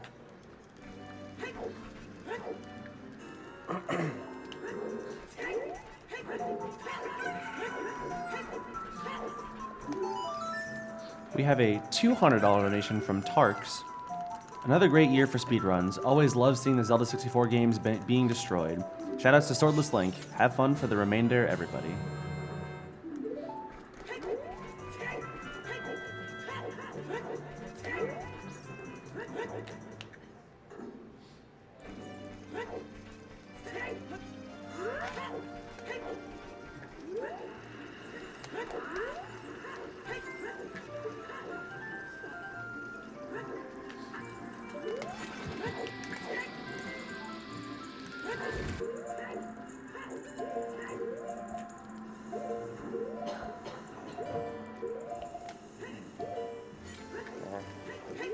Backup method.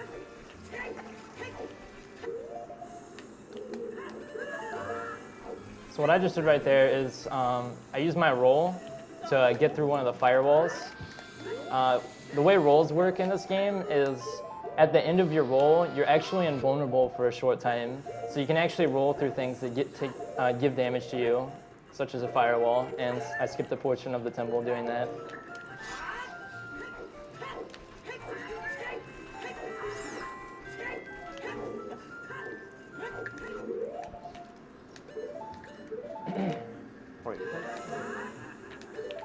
We have a $50 donation from Patrick Flaherty. This is such a great cause. I lost my grandfather to cancer and just had to donate to hopefully improve someone else's life. Keep up the good work, guys.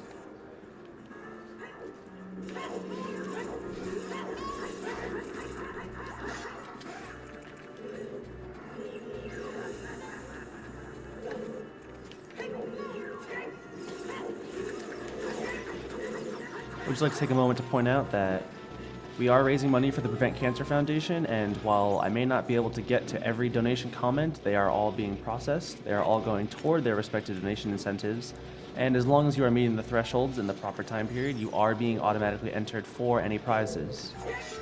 So please keep your donations coming, even if you don't quite hear them on stream.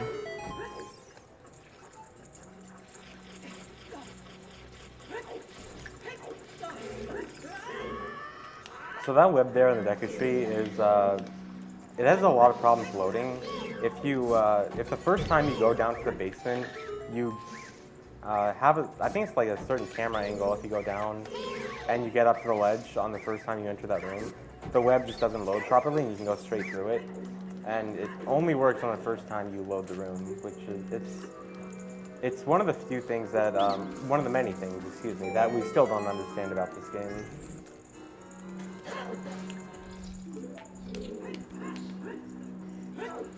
So Cosmo mentioned that there wasn't really a good way to get up to the hammer, but now that Moltov had to go up and get the hammer, there is a good way to get back down.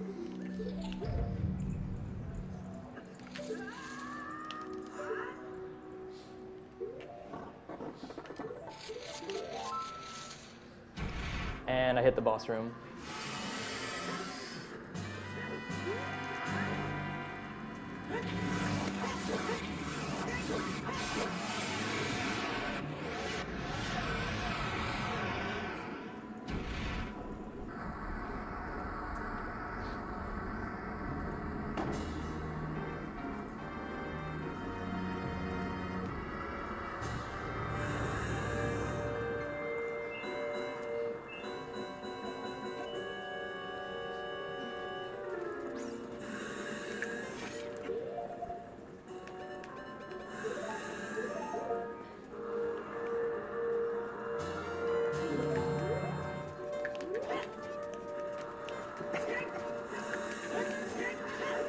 So now I'm doing the wrong warp Moltov did earlier, where I used the timer to wrong warp the bongo. Moltov doesn't have the chew amounts that ZFG had, so he's using bombs in a similar way to damage Volvagic here.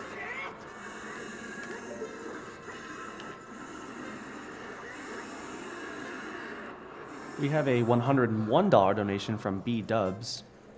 What you guys do is truly amazing. Keep up the great work for great causes. Can't wait for SGDQ. And for goodness sake, save the animals.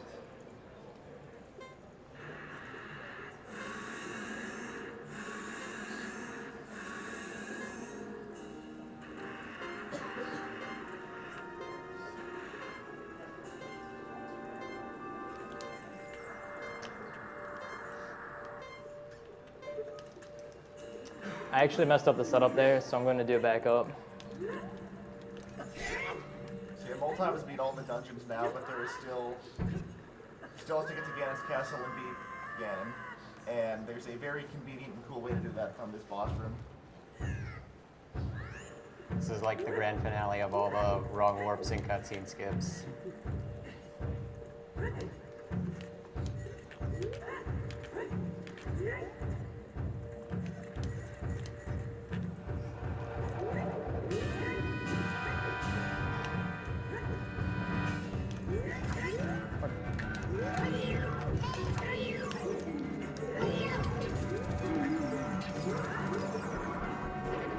We have a $30 donation from Draknar. I hope this is right. My dog died to cancer a few years back, so here's to eradicating cancer. On a related note, let's save the animals. Good luck to all the Zelda runners.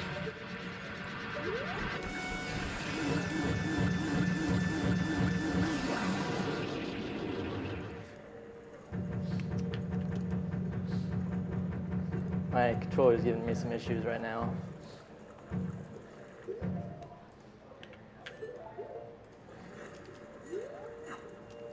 So I'm going to do a trick called fish drinking, where I drink a fish.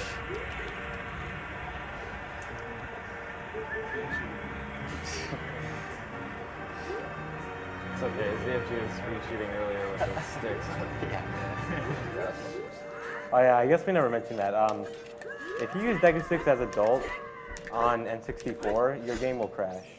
Do not do it. Only do it if you're on GameCube or VC.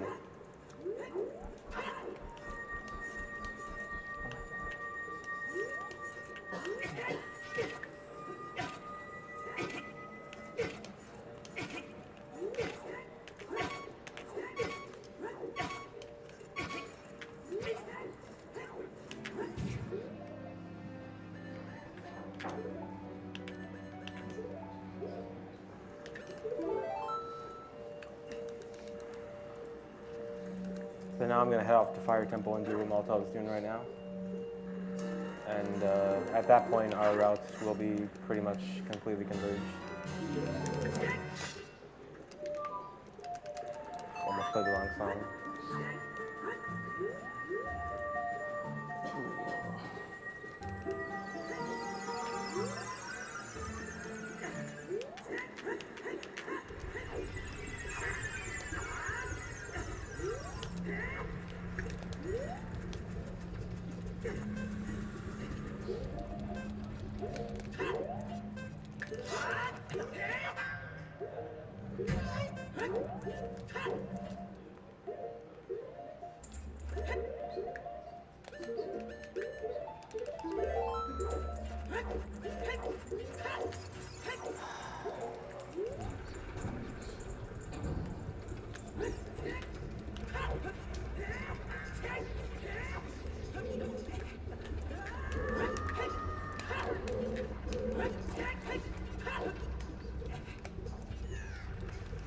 This is now a tied race.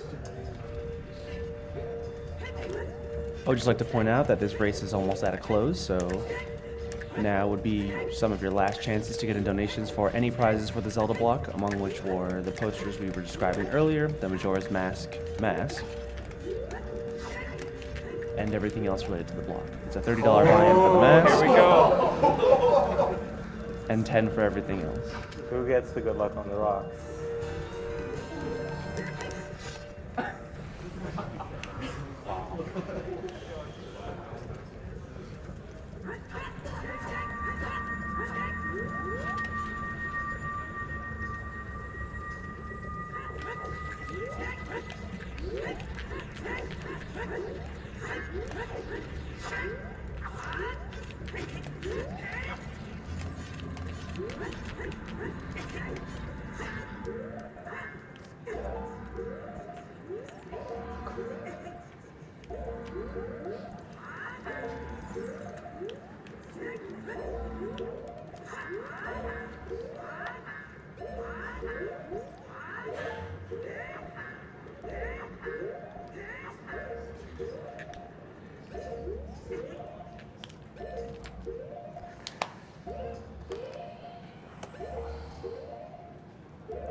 What's happening there is that he's doing kind of a similar trick where he needs to get into the loading zone of the Fire Temple door at the same time that the warp takes him away.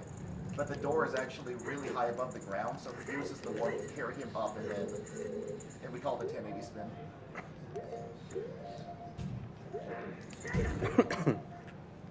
It's actually really, really crazy the way it works. Like, as I said earlier, the warp, it brings you upwards.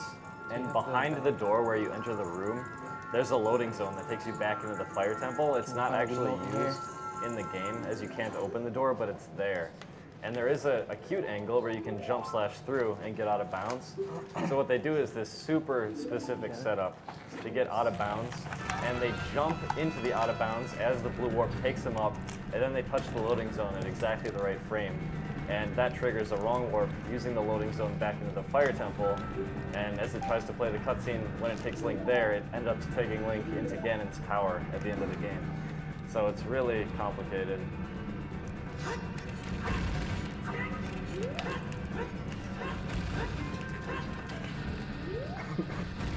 ZFG is doing a trick called the Void Warp. He's touching a loading zone on the same frame the game voids him out, and it puts him at the wrong coordinates. And now he can just go all the way down. And as you said earlier, loading zones are always active. So now that ZFG is here, he can just walk over to one of the last loading zones for the Ganon's tower collapse. That's also why he died earlier, so he could go back up and do this. It's actually faster than just going down.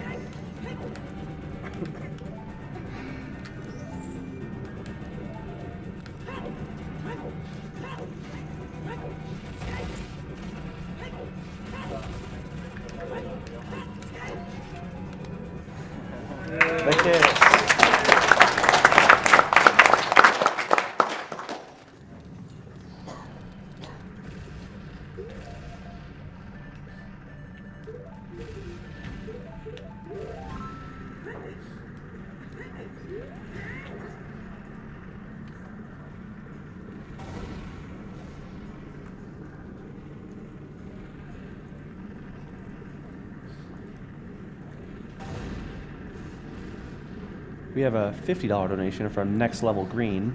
Congrats on a great event, guys. It's entertaining to see childhood nightmares like the water temple so easily avoided.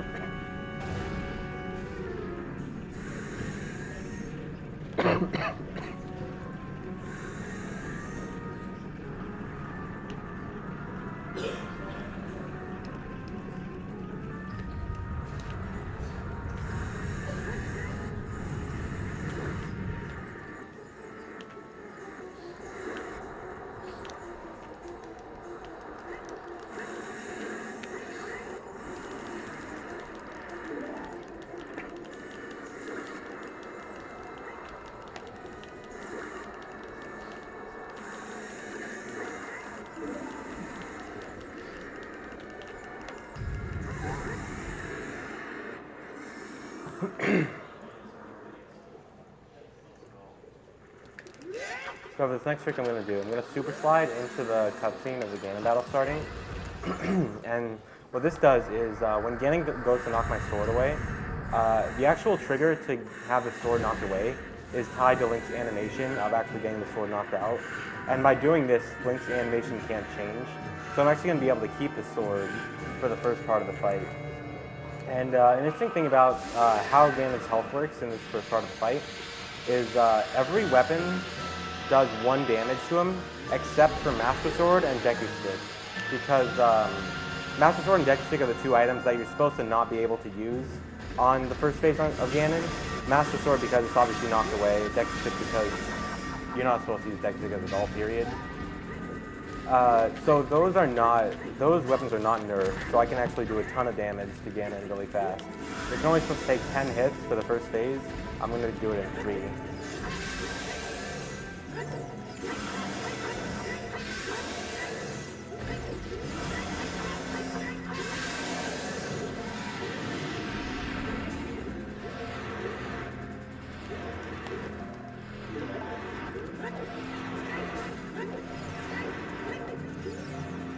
I still need to get the regular Master Sword back though.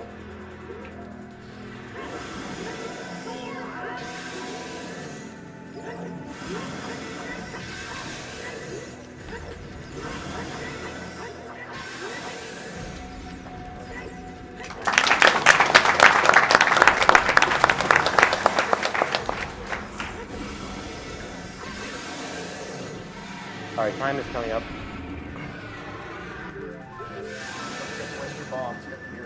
Oh, you know what? Alright. Wait, how many bombs do I have? 6. You have any bomb chest? Ah, that's a lot. Nah. And arrows. Oh yeah. Okay, hold on. I gotta get the mirror stuff. Oh, it's blocked. Oh man. I'll see if Zelda can blow my bomb too. She can't. Wow. Wait. Wow. From Ganon? No, dude. I gotta wait for the. Alright, I can do this. Don't kill myself. Alright, there we go. Time.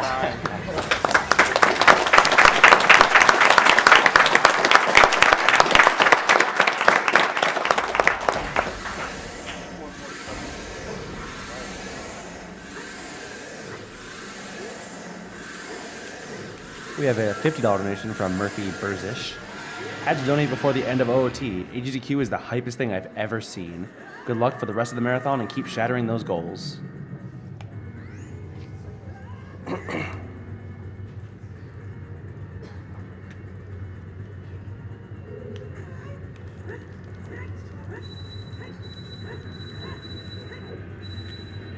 We have an anonymous $50 donation.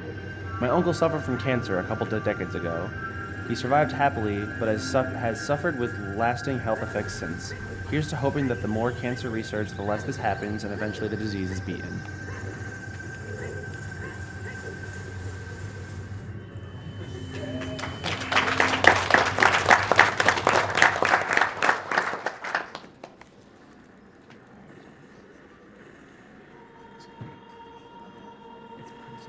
Read a donation, you can sort them by amount or time.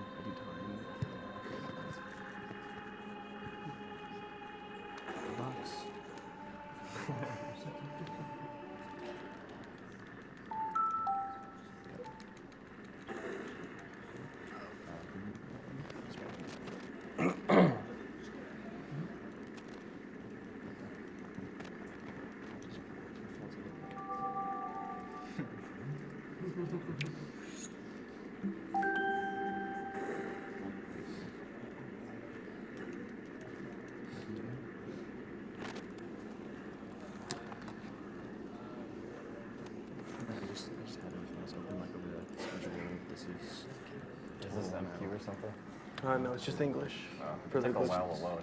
Yeah, It's right here. it's just for the glitch demonstration. It makes more sense.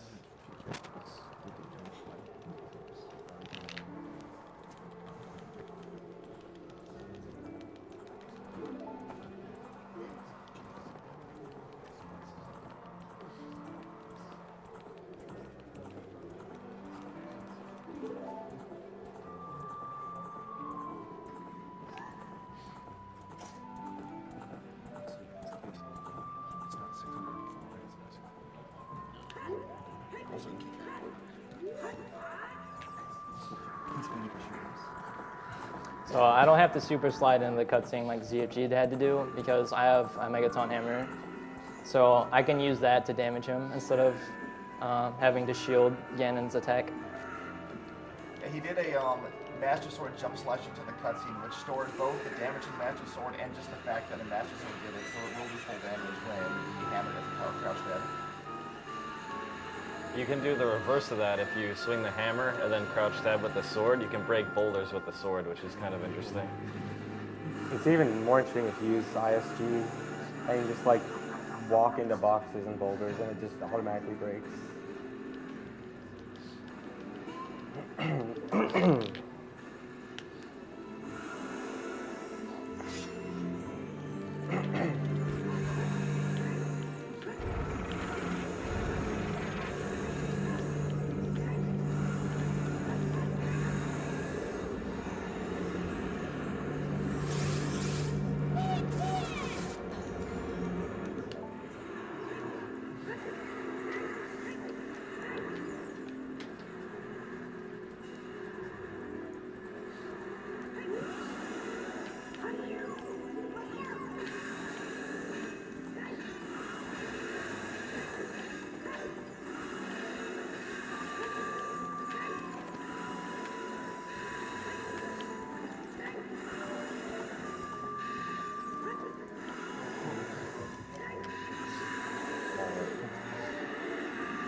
All right, get ready for time.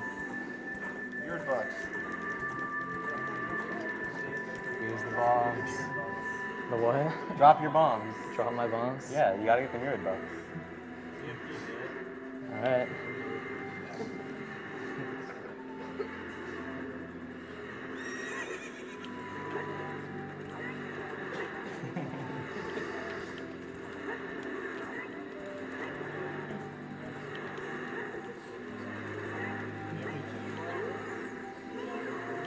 No. All right, time.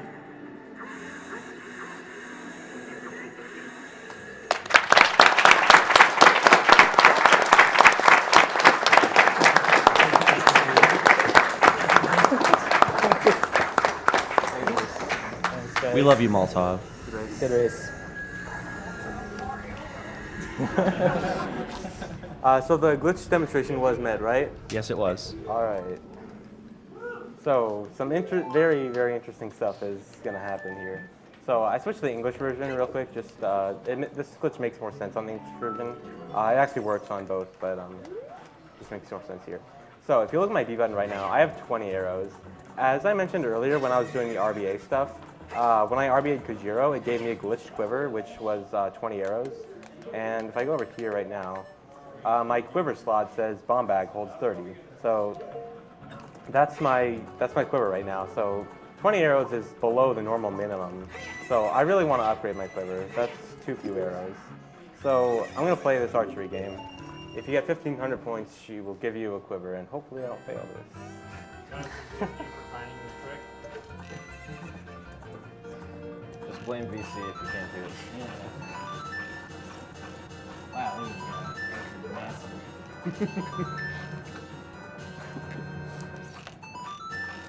All right. All right. So, Upgrade that 20 quiver. so she says, okay, congrats, I'll give you a quiver. She doesn't give me anything though. But my A button says open right now, so I'm gonna press A.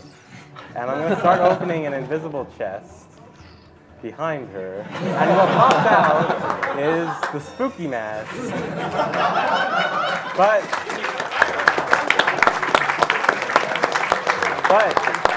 But my A button still says open, so I can open it again.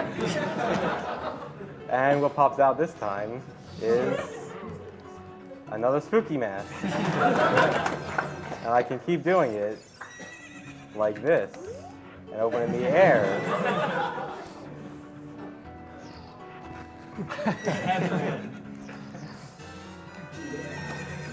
So she's not going to give me a quiver, so I'm going to go try and get another quiver.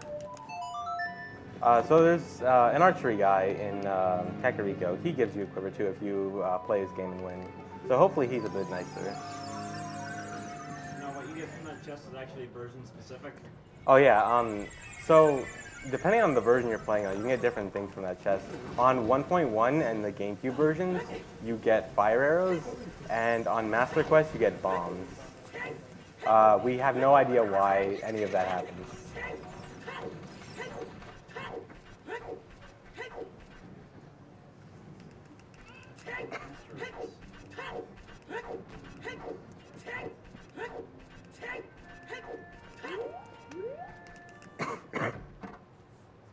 All right, so I'm gonna play this guy's archery game, and let's gonna win this, and hopefully he gives me a nice quiver.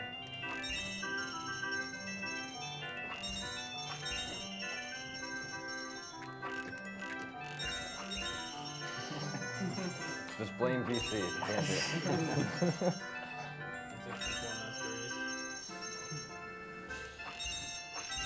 All right, so I won. He says, all right, here's the prize, but he didn't give me anything. But this time the A button says grab. So he's not giving me anything. I'm really mad. I'm just going to pick him up off the and run around with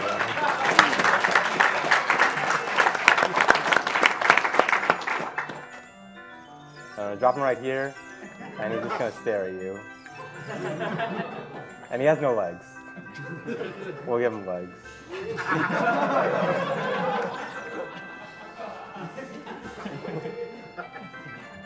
So that's it for OOT and the glitch demonstration.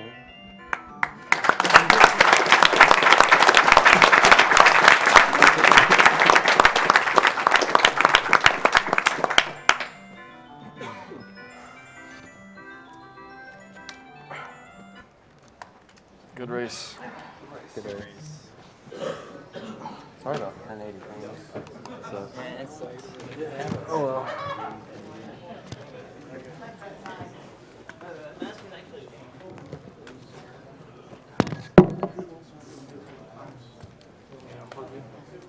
Sure. No. I'm sitting here though, yeah.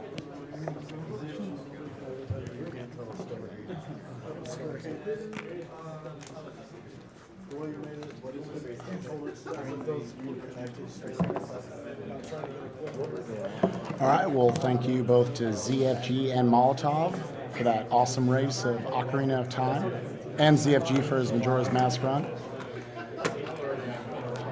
We're going to start getting set up for the Metroid block soon. Up first, we have got Miles SMB playing Metroid Prime.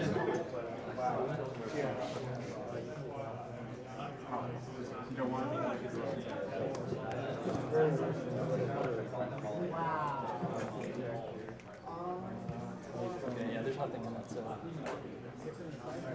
you'll have to use my controller. Because I don't have a sense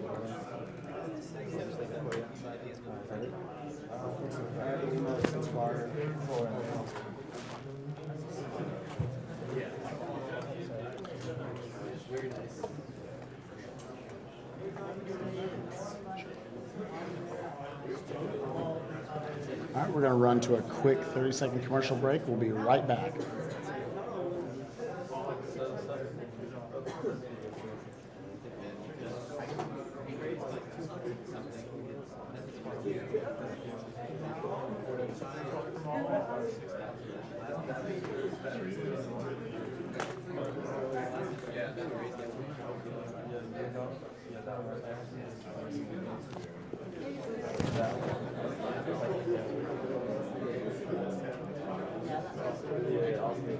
You gonna sit in a chair?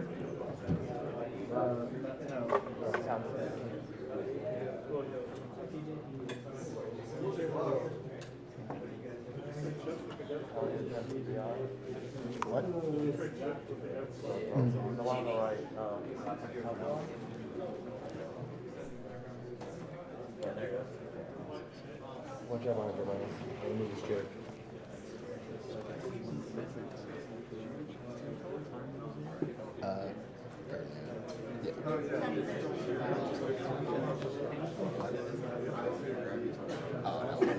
Thanks.